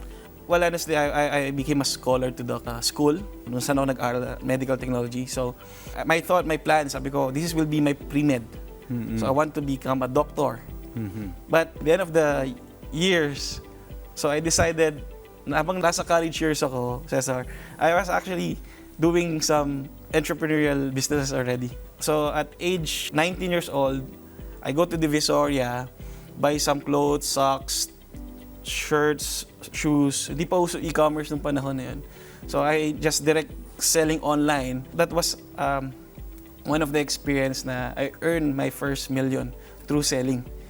So, Online? Online. Okay. So that was... What were you selling then? Yung mga binibili mo rin sa Divisoria? Divisoria, I go to Divisoria. Under what brand? Any brand. So I just sell it online. People just keep on buying. So it's on your Facebook account na rin yan sa sarili mo? Exactly. Okay. Exactly. That's one of the experience I had. And actually, prior to that, I go to one store in Angeles, Pampanga, and I buy some delicacies, mga pulburon, mga ganon. And binibenta ko sa mga classmate ko. Because during the time, the family business is really struggling. Talagang hindi masyadong maganda ang takbo na yung negosyo ng parents ko. But I have a dream inside my heart that I have to keep moving forward. I have to at least find ways na hindi ako maging burden sa parents ko. So I did all this stuff during my college years. And then at age 19, I sell this online stuff. And that's how I made my first million as well. Well, interesting, Felix. But medyo malayo yung medtech, di ba, sa business. Diba? Yes. Pero bakit mo pinili yung medtech? Di ba, siyempre, ibang ano yan ibang somehow, ibang discipline yon. So, totoo lang, one of the course na available dun sa school na kailangan pasukan. I see. So, I have to take, it's either medtech, radtech. So, sabi ko medtech na lang. I see. Interesting. So, in short, but still, even if you're medtech, napupunta, because you're passionate with business, with entrepreneurship, you still, go to that entrepreneurship. So ngayon, pag-usapan natin yung catering business na somehow you pursue that as well. You said, mahirap kasi siyempre parang as we imagine it, di ba, in the catering business, you are the first one in the venue and the last one to leave as well. Exactly. Diba? What were the challenges in this business and how do you stay relevant amidst the competition, not only in Pampanga but in the region? Okay, let's talk about first the challenge. I experienced all, you have to go to the venue, ikaw yung una doon, and then you set it up, and then you serve the food, and then ikaw magliligpit, right? So all of this legwork will be done by the caterer. But yun nga, yung nakita kong reason why our catering just keep growing and growing, I saw the dedication of my dad. Nakita ko kung paano siya ka-dedicate sa trabaho niya, na talagang makikita mo, sinasamahan niya yung mga staff niya from start to finish. Hindi siya matutulog hanggat hindi natatapos yung mga dapat tapusin. So I saw that dedication, that hard work of my dad. And I believe, one of the reasons why we're staying relevant is number one, our service, to the people that we're working on. So the business grew because of the word of mouth. So the catering business grew because of the word of mouth, of the quality service that my mom and dad is offering. Secondly is yung pakikisama nila sa mga tao, diba? Staying true to their word, whatever the things that they have talked to, kung ano yung pag-usapan na, they deliver. They under-promise, they over-deliver. So one of the things na ginawa ni Daddy. And yun nga, nakita ko kung paano niya talaga tinaguyod yung negosyo. And it took us 25 years, Cesar, for us to reach that breakthrough. And that breakthrough, that was in 2019. That was 2019. And we all know that 2020, bigla, lockdown, pandemic. Wala lahat. Wala lahat. All the events industry was really, di alam anong gagawin. Pero during that time, I talked to Dad. Sabi ko, Dad, I'm seeing a different picture to this pandemic. I believe this is an open door opportunity for us. It's an open window for us to, number one, prepare. Because I'm seeing na after 2-3 years, there will be revenge pending after this pandemic. So we took that time for us to build our commissary. So in short, wala kayong commissary dati? Wala. Could you imagine we're just cooking on a small kitchen, really small kitchen, and we're able to serve thousands of guests at the same time. But because of the teamwork of the group, no, the dedication, the passion, we're able to deliver it in terms of our food service. And as I mentioned, during the pandemic, this was the time that we are building. When everyone is fearful, of course, we are also fearful, but we felt that we have to prepare. We have to prepare, and that's how we started building our commissary. Which is very interesting because with the other CEOs who guested here, similar to yours, they started to prepare what they lack, but others also immediately pivoted and created other revenue streams. Yung iba talagang entirely nag-change ng business model, or they abandoned that setup and then they put up something new or innovated. Paano kayo kumita nun sa catering I love service? the word pivot, because that's actually the term that we use.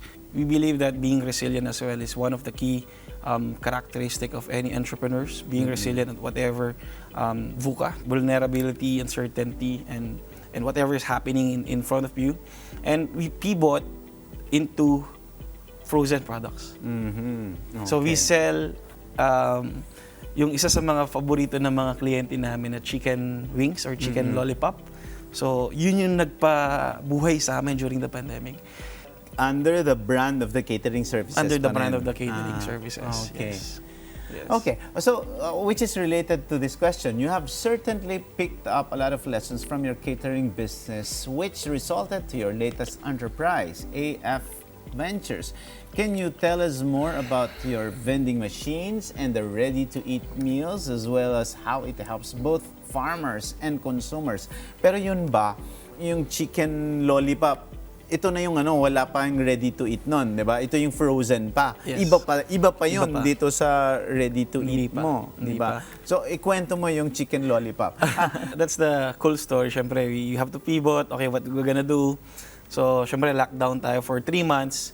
And I just would like to add, during that 3 months lockdown, Cesar, we're actually cooking 200 to 300 packs per day for about 3 months and deliver that to hospitals for free.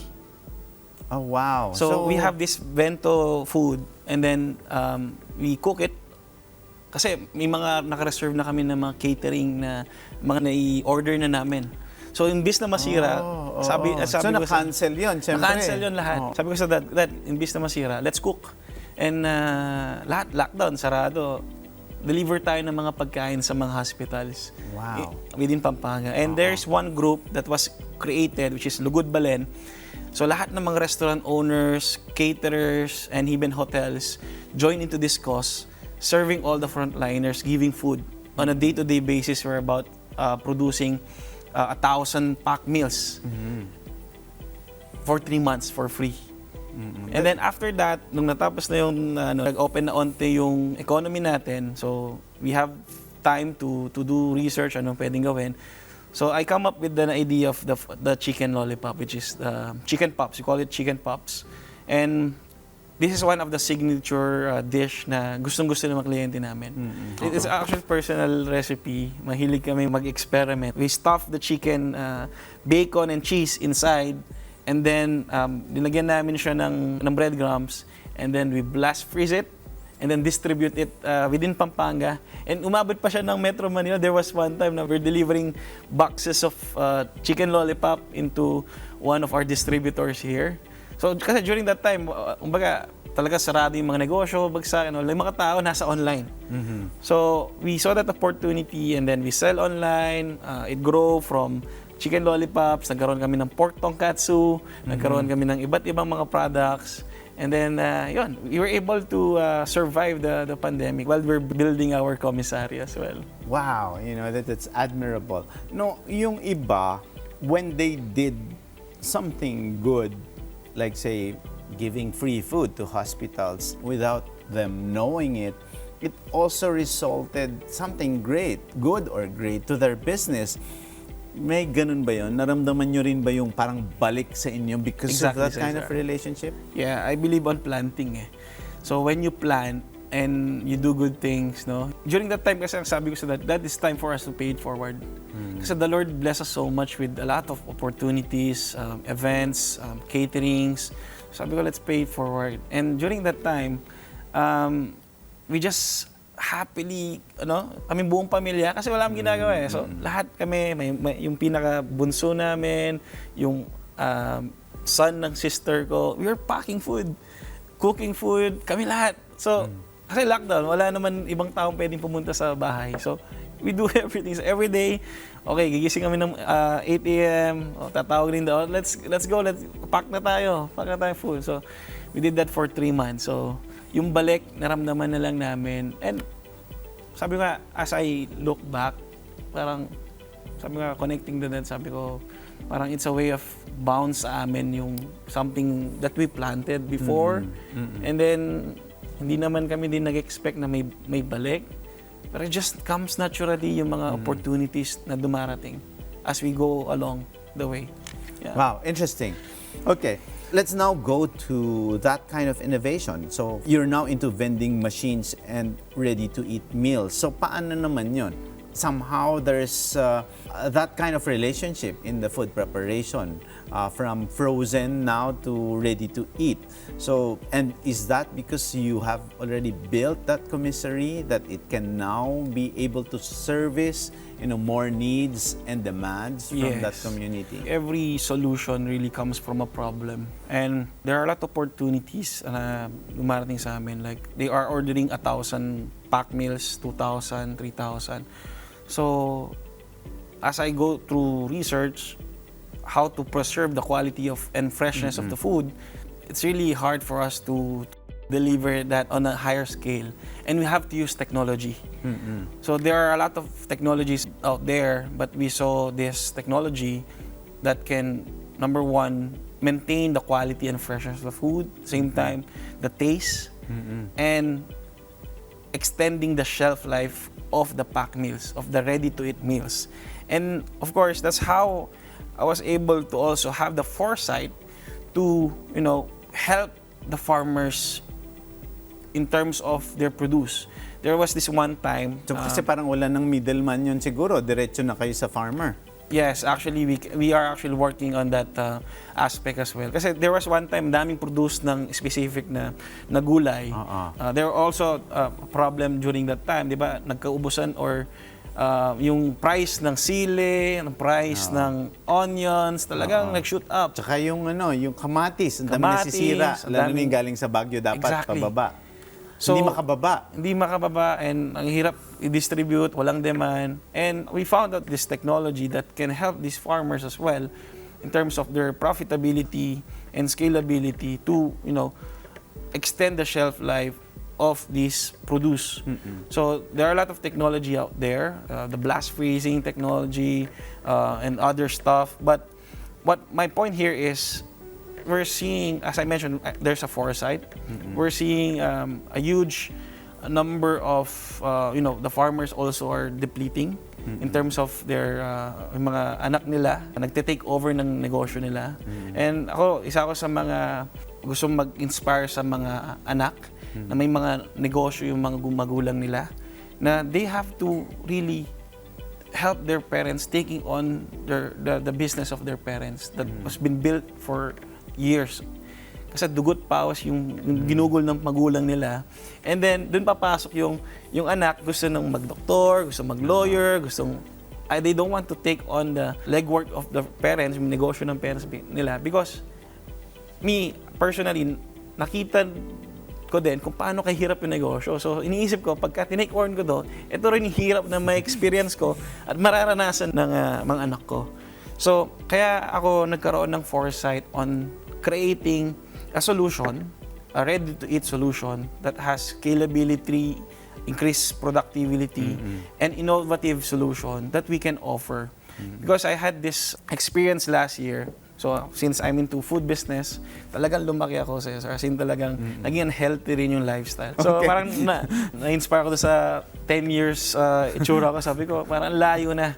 So, there was a moment in my life na nagpa-check ako ng test ko, and then my son is still 3 years old pa lang siya, and I thought of, if ganito yung status ng health ko, how can I able to enjoy my life with my son? And yun, when I was thinking of what's really the purpose na gustong ipagawa sa akin, talagang for about 3 months, talagang inupuan ko siya every morning, ano talagang gusto kong gawin, ano talagang gusto gawin. Kasi yun yung nagiging problem ngayon sa mga kabataan. They're easily jumping to different industry because of lack of passion, lack of motivation. And yun, ginawa ko yun. Sabi ko, I have to sit down, work on my diet, work on myself, and then ano ba talaga ang gusto kong gawin. And we're now talking about the purpose of AF Ventures. So, I found out my massive transformative purpose is we serve to feed every table. Serving and feeding each and every families here in the Philippines, providing affordable, sustainable in a way that we are working with the local farmers to create ingredients that we can serve through the vending machine and the convenience. So, yun, lahat naman ng mga corporate staff, di ba? Minsan, you're looking for something nutritious, pero wala kang options, you're gonna buy dun sa mga fast food. No, nothing against with the fast food chain, but naisip ko rin, what if yung anak ko, 3 years old, laging fast food. Fast food. Sino magkikreate ng nutritious, affordable, sustainable food for them? So, dun nagkaroon na ako ng motivation na I have to push this forward. And aside from that, I saw that there are infrastructure projects moving in the Philippines, especially in Pampanga, connecting Metro Manila, connecting all of the provinces. Sooner or later, makikita natin yung development just like sa mga countries na sobrang asensado na, mga Japan, Singapore, and Hong Kong. So when I was in Singapore, sabi, kailan kaya magiging ganito sa Pilipinas? And sabi ko, okay, let's bring this type of vending machine. Once natapos yung mga train, natapos yung mga airport, no, every infrastructure is already built, we're gonna install them on different sites and location. How many vending machines now are in your installed base? 600 vending machines are in our inventory. So we're working to... Are these distributed already? Yeah, some are installed already, but we are working on installing them to high traffic volume places. And what types of food are these? Kasi di ba, as you mentioned, when you go to Singapore, Hong Kong, or Japan, di ba? Yung vending machines, sir, it could be a bread or siyempre meron na tayong drinks, di ba? Minsan yung talagang luto na. What are the types of food that you are going to place in those vending machines? Okay, we have an idea of creating local culinary cuisine per provinces, such as, for example, if naisip mo yung Pampanga, di ba maisip mo, sisig, right? Sisig, So, hindi lang sisig, parang lahat marami. Pero parang we're gonna create specific food for Pampanga. Okay, sisig in a bowl, in a box. Let's put it in the vending machine. Okay, ano ba masarap sa Baguio City? Ano ba masarap sa so ilo-localize nyo din. Ganda nun, ha? We're gonna localize all the food within the Philippines and put it on the vending machine. So saan ang region mo ibibigay sa iyo? Yes. Wow. So it will be under research and development. So whatever food, kunyari Bulacan, ano masarap diyan, Tagaytay, kunyari yung food nila doon na gusto nila lagay. So lagay natin sa vendo. That's the reason why the name of the brand is All Food. All food. All food. Vendo. Okay. So all the food that you are craving. Yeah. Pero di ba pag vending machine yan, may mga specific sizes yan. Yes. Baka naman, bawa, paborito ko, pakbet. Parang mga ganyan. Yeah. Pero di ba parang may mga ano rin yun, di ba? Parang, although, as you mentioned, you are doing this research on how you can make food, fresh and fresher. Yes. And there are definitely, speaking of limitations, may mga limitations din pa kayo on what types of food ang dapat na i-vending machine, di ba? Parang hindi naman siguro dapat yung madaling masira, di ba? Exactly. What are these types? These are the types of course, yung mga food na it can last in a shelf life of months in terms of their preservation. So, imagine, di ba, adobo, di ba? Yung mga adobo na nilalagay mo sa freezer, di ba? Kahit ilang araw mo siyang i-heat or i-reheat, masarap pa rin. Naranasan ng mga cameramen namin yan, mula morning hanggang evening. Pero ngayon, ang social na sila. Elixir na sila, Kenny Rogers na. Yeah. Yes. And you mentioned those brands, no? We're also open for these brands to be inside the vendor, because we will not be competing with these brands. We will be opening the doors parang for it's parang collaboration with them. Wow. Partnership. Because I believe on collaboration. There's no such thing as competition in the market. Everyone wants to eat, wants to ganito, but we're gonna open this to different restaurant groups if they want to have a co-vending machine partnership within their restaurant chain. So, for example, they have this brand A, brand E, brand C on this one vendor. That can be possible to work out. Pero anong brand yung vendo? Sa inyo yun, di ba? All food vendo machine, correct? Yes, that's the vending machine. That's a vending machine. That's your brand. And then, you can collaborate or partner with different food brands Exactly. na, as you're saying, Yes. di ba? And then, speaking of, you also mentioned this will be distributed, it could be nationwide, di ba? Yes. What's your timeline in terms of making this progressive? Are there specific partnerships already that's now in the offing so that maybe, lalo na, di ba, parang sa ibang mga bansa, sa ano mismo yan? Sa schools, Yes. doon sa airports, di ba? Hospitals, parks. So yes, there are actually, I'm in talks with few brands and few companies that who are willing to support this cause. Kasi we're seeing in terms of the digitalization age, no? There are a lot of restaurants and entrepreneurs that have been closed down, pero meron sila mga recipe na talagang hinahanap-hanap ng mga tao. But sadly, they already closed, hindi na nila masustain yung operational expense nila. Now we're bringing in the solution of vending machine. So all of the formulation can be given to us. We're gonna, create the brand for you, the food for you, and then having a signature name of your food inside that box, that can also be done.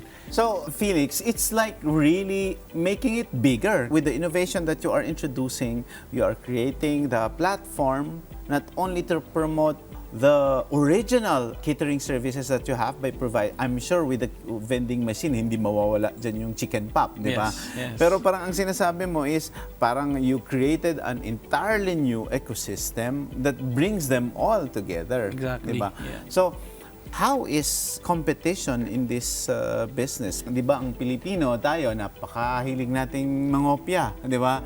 Parang once you're there, after a few months, everybody's going there already. Exactly. So, what insight do you have that to you, this will really grow and prosper starting with the 600 vending machines that you have? Yeah, the idea might be, for some people, might be out of the box. But, it talks about the consistency, the quality, the value that we are bringing into the ecosystem. And as I mentioned, the purpose of this company, of this product, is to serve and feed every table. Whatever type of food you bring into the vending machine, and vending machine is just one part of the ecosystem, because we're now in the digital space. People buy because of, number one, brand. Number two, because they really love your product, your service. And we're really now in the digital space. So kaya even in the vending machine, we'll have this multimedia television. If the brand would love to show their 15 to 30 seconds video or commercial, so that we can help promoting them as well. So we will be doing that on the venture development side. But, so parang ano na talaga, parang nasa Japan na. Exactly. So kung nag-vending machine ka, nanonood ka. Yeah. O, di ba? Yes. The good thing about these millennials, because this guy is just 28 years old, you putting digitalization in all these products and services, and it is part of our lifestyle. And I think I was reading in the profile, Pati sa pagbabayad, it Yes. could be e-payments or Yes. e-wallet. Can you also talk about this payment via digital system or digital wallet? All right. So during the pandemic, it's actually an eye-opener for everyone that we have to go to a cashless society. And I'm actually one of the few people that I'm really into the cashless. No, aside from you can track everything online. No, it's actually quite easier for you because you can pay just using your phone wherever you are. You can get whatever you want. And we're moving on. We're talking about on the digitalization side. And this vending machine will have its feature on rewards points, wherein people will rewarded by buying a food from the vending machine and enjoying a cashless options for each and every individual. And as we progress, you'll see the adoption of every Filipino in terms of the cashless and the fintech side. And I had a vision of, people will be looking for something convenient, no? Especially when all this infrastructure has been placed in different provinces of the Philippines. And yeah, we're seeing it for scalability and productivity of each and every individual. Pero Felix, ngayon, yung cashless society natin, nagsimula na, nandyan na. How do you put the brand? Meron ka rin bang brand ng cashless payments? Okay, we're talking now on the Web 2 aspect of payments, which is the two brands that we're mentioning. But we're also now moving into Web 3. Okay, and that Web 3 is? That Web 3 talks about Pitaka. So Pitaka is a 100% developed by a Filipino developer, Filipino team, Filipino startup. So having your Pitaka as well. So Pitaka is the brand of your cashless crypto or cashless payment. I want to brand it a Web3 wallet. Web3 wallet. Because some of the Filipino, when they heard about crypto, laging nababrand siya as scam, not legit, it's not something that is not... Hindi pa ready. Hindi pa talaga ready ang mga... Although we are also featuring that here in Open for Business because we wanted to see, from Web 2, 3, and all the digital opportunities out there. Go ahead, sorry. So, actually, AI will play a major part in terms of adaptation. Because when everyone is into that space, they're gonna search, and the convenience of having the research of what is crypto, NFT, Web3, etc. is already there. So we're seeing a fast pace in terms of adaptation. Though, of course, there's a market segment that will not be used to that. But as I mentioned, we're building something that relevant in the future.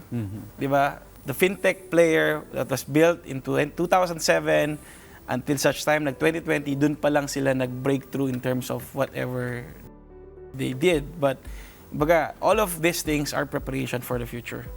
Maybe some of the viewers will say, hindi yung vendo. Marami na ako nakitang vendo and hindi yan magiging successful.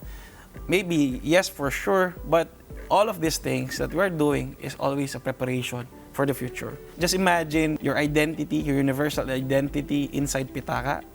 Sa ibang bansa, such as Europe, pagka bibili ka ng ever product, you have to show your identity, your ID, na ikaw yon, and this is your age.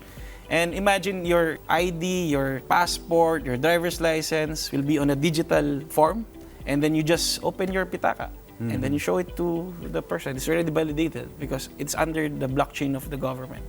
So all of these things that we're building is a preparation for the future. The ready-to-eat, the vendo, the wallet, all of these things will be useful in the future. Kumbaga, we can connect the dots looking backwards. Kaya pala may ganito. Kaya pala nagawa to. Kaya connecting all those things, streamlining everything into one reason. Just like building infrastructure na buti na lang may gumawa ng EDSA. Kung hindi, wala tayong daan, di ba? So, buti na lang may gumawa ng Skyway, di ba? Buti na lang. So, it's something like that. Yeah. Wow, this is really mind-boggling and mind-blowing. And siyempre, kahit naman ang pagkain, may vendo man o wala, kailangan talaga ng pagkain. And, be it cash or cashless, I think, that's a necessity for every Filipino or any human being.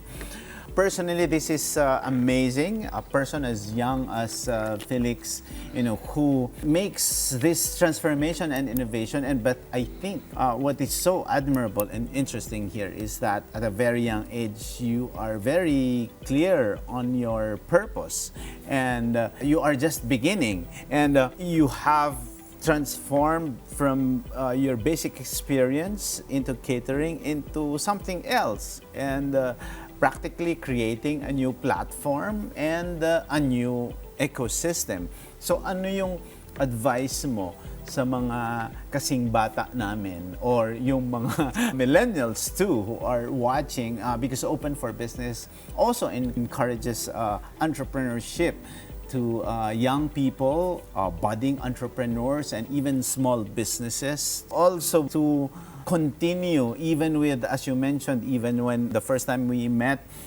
you are not afraid of failing. It's okay, to fail. But what are your insights or your tips to small businesses and even students, young entrepreneurs, so that they too can also be as transformative and as innovative as what you're doing now? My advice to the Gen Z, the millennials, or our viewers who will be watching this is just dream.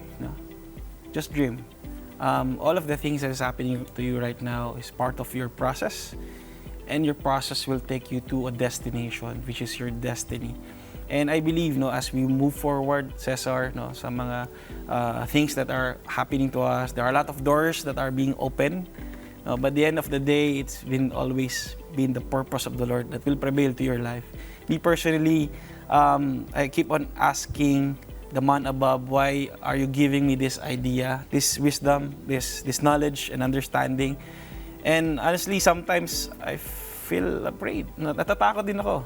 Kasi this is something that will disrupt the economy in terms of the current landscape of each and every industry. I mean, these are sometimes crazy ideas, but I believe when you are innovating something, when you're improving something, sometimes it's messy. Sometimes you don't understand what is happening. And even right now, I don't know why I'm here. Diba? Sometimes you're gonna ask, bakit ako na-interview sa ganitong klaseng TV segment? But as I mentioned, just keep on dreaming. Things will fall into its place. Just fail fast. As long as you fail fast, you will do next. Alam mo yung gagawin mo sa susunod. Alam mo yung naging mistake mo. Just continuously improving yourself. If you're watching, if you may idea ka, you ask your family, you ask your dad. Maybe a cup of coffee, magkukwentuhan kayo. Dad, I have this idea. Will this be feasible? And the heart of a father will always be something na sabihin ng tatay mo, anak, sige, gawin mo yan, pero nasa likod mo ako. So yun yung mga bagay na kailangan mong gawin if you are young, motivated, passionate. Kasi, Cesar, your age, your passion, your energy, your motivation, definitely one day, mag-slow down ka.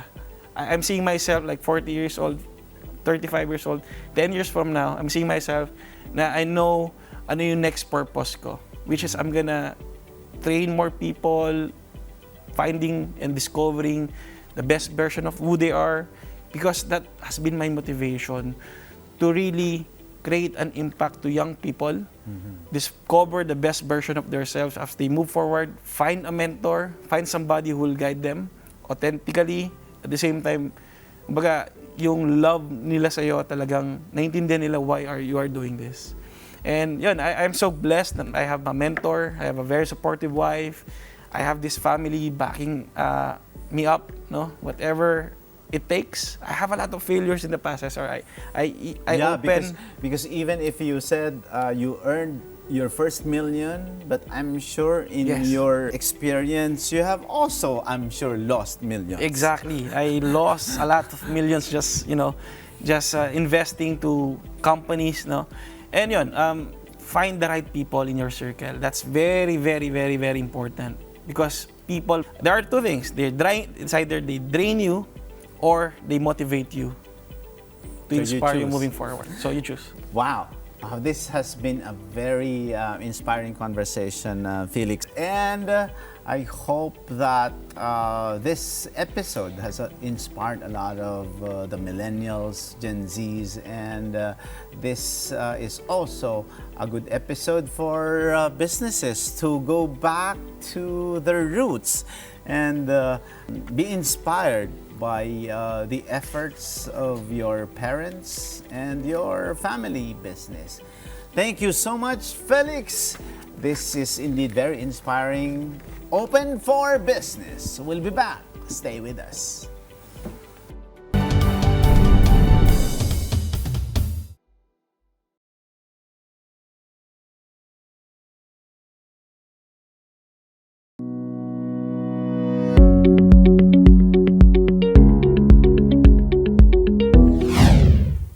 Welcome back to Open for Business. Here are the trending business news around the world. Remittances fuel use of app-based digital payments in the Philippines. Remittances from overseas Filipino workers significantly drive the use of app-based digital payments, according to a report by the world's leader in digital payments. The Philippines saw a 2.4% rise in remittances in February 2023 to $2.5 billion. The report also noted that the use of digital platforms are generally seen as safe and secured by both the sender and receiver of remittances. However, the research results found that the cost of transfers and exchange rates remained a concern for digital payment users. World Bank grants $176 million loan for fisheries project. The World Bank has approved a $176 million loan for the Philippine Fisheries and Coastal Resiliency Project, or FishCorp, according to the multilateral lender. The loan is seen to help improve fisheries management and production. The project is expected to positively impact over 1.15 million fisherfolk, small to medium businesses, and residents in coastal communities, the World Bank said. FishCorp is looking to improve fishery products, ensure a steady supply of fish for national food security, and boost competitiveness of small and medium fishery enterprises.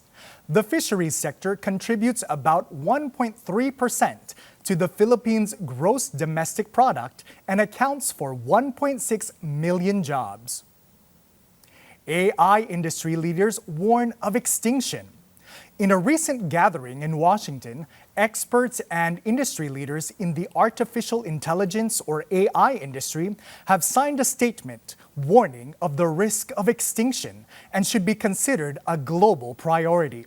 The collective AI experts and advocates, called Center for AI Safety, said in a statement, "Mitigating the risk of extinction from AI should be a global priority, alongside other societal scale risks such as pandemics and nuclear war."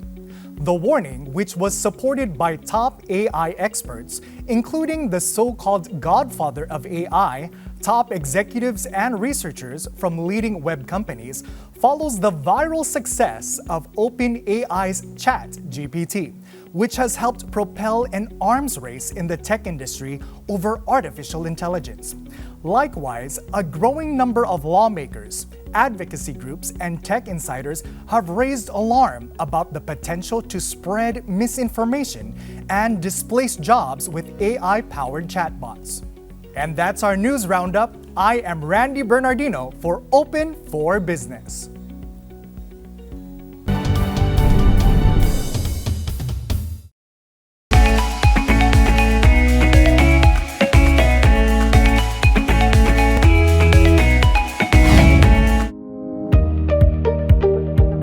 Blockchain technology has rapidly gained momentum globally, revolutionizing various sectors and unlocking new possibilities across industries. In the Philippines, this transformative technology is poised to create a significant impact by addressing challenges and presenting breakthrough solutions.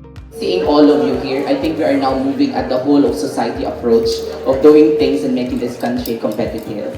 As a context, I work as a Director 3 at the Competitiveness and Innovation Group. We have recognized the convergence of technology, creativity, and the digital agenda and the national development agenda of the country. And we are here with you, not just a participant, as a partner of this wonderful initiative, but we are also here to learn, relearn, and unlearn blockchain. It's high time for everybody to be joining the story. We know that blockchain is the next big thing, but most people are still unaware, confused, or intimidated by it. And with so many misconceptions surrounding blockchain, we need to build a better system of belief. Some conferences yield to these misconceptions by avoiding the word blockchain. In fact, when we have meetings, we always tell each other, okay, are we going to stop using the word blockchain? Because blockchain has become a bad word. Right? In fact, sabi namin sikat ng AI, why don't we call it Philippine AI Week na lang? A lot of brands have really shied away from us also and said, oh, don't, blockchain eh. Wala muna yan, it's too early for blockchain. But we have never wavered in our belief that blockchain is really the technology of the future. And we are in the cusp of really taking our place under the sun in the entire world system.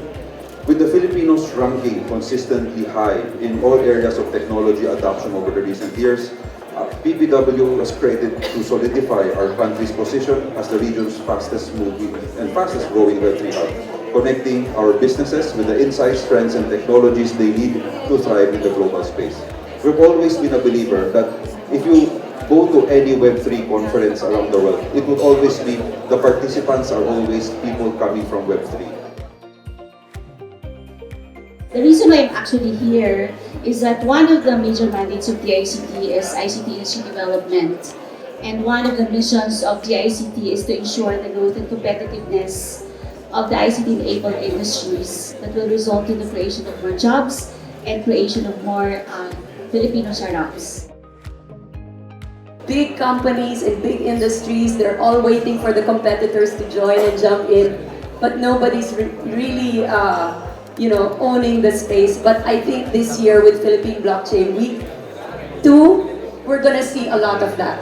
And also very excited about the collaboration with partners like Michael Cinco. I mean, that's very important to us because it actually validates the fact that, this is for everybody. The trends Jessica and I both traveled this year attending blockchain conferences and Web3 conferences abroad. And I think for me personally, the trend that I saw is like how blockchain is really already touching on spaces that we all care about, that the normal person cares about. It's not anymore for technologists or these geeks and people or tech-savvy people. You don't even have to be tech-savvy anymore. You just need to be open and curious and know that these things, blockchain, is going to affect things that you care about, things that impact your life. From finance and supply chain management to healthcare and governance, blockchain's decentralized and transparent nature has the potential to reshape systems, enhance security, and streamline processes. Have a go at the upcoming Philippine Blockchain Week this September 18 to 22 at the Marriott Grand Ballroom, Newport World Resorts in Manila. I am Jasmine Agustin for Open for Business.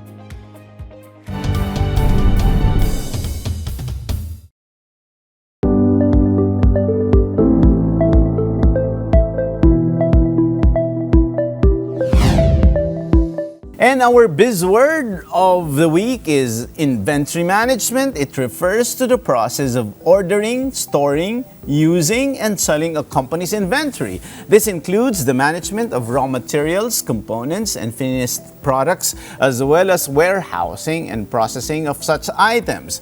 There are different types of inventory management, each with its pros and cons depending on a company's needs. An entrepreneur must be able to see opportunities at all times to improve their current business or to grow and create other income streams. What's equally admirable is the resolve to continue the legacy of elders and the future generations. Our guest's ability to take on the baton from his father, navigate multiple industries simultaneously, successfully adopting other forms of businesses speaks volumes about his own entrepreneurial acumen. From continuously building innovative startups, this kind of entrepreneurial spirit and visionary leadership created a dynamic ecosystem that thrives on adaptation and innovation. Until our next episode, continue to explore, innovate, and embrace the transformative power of diversification and emerging technologies.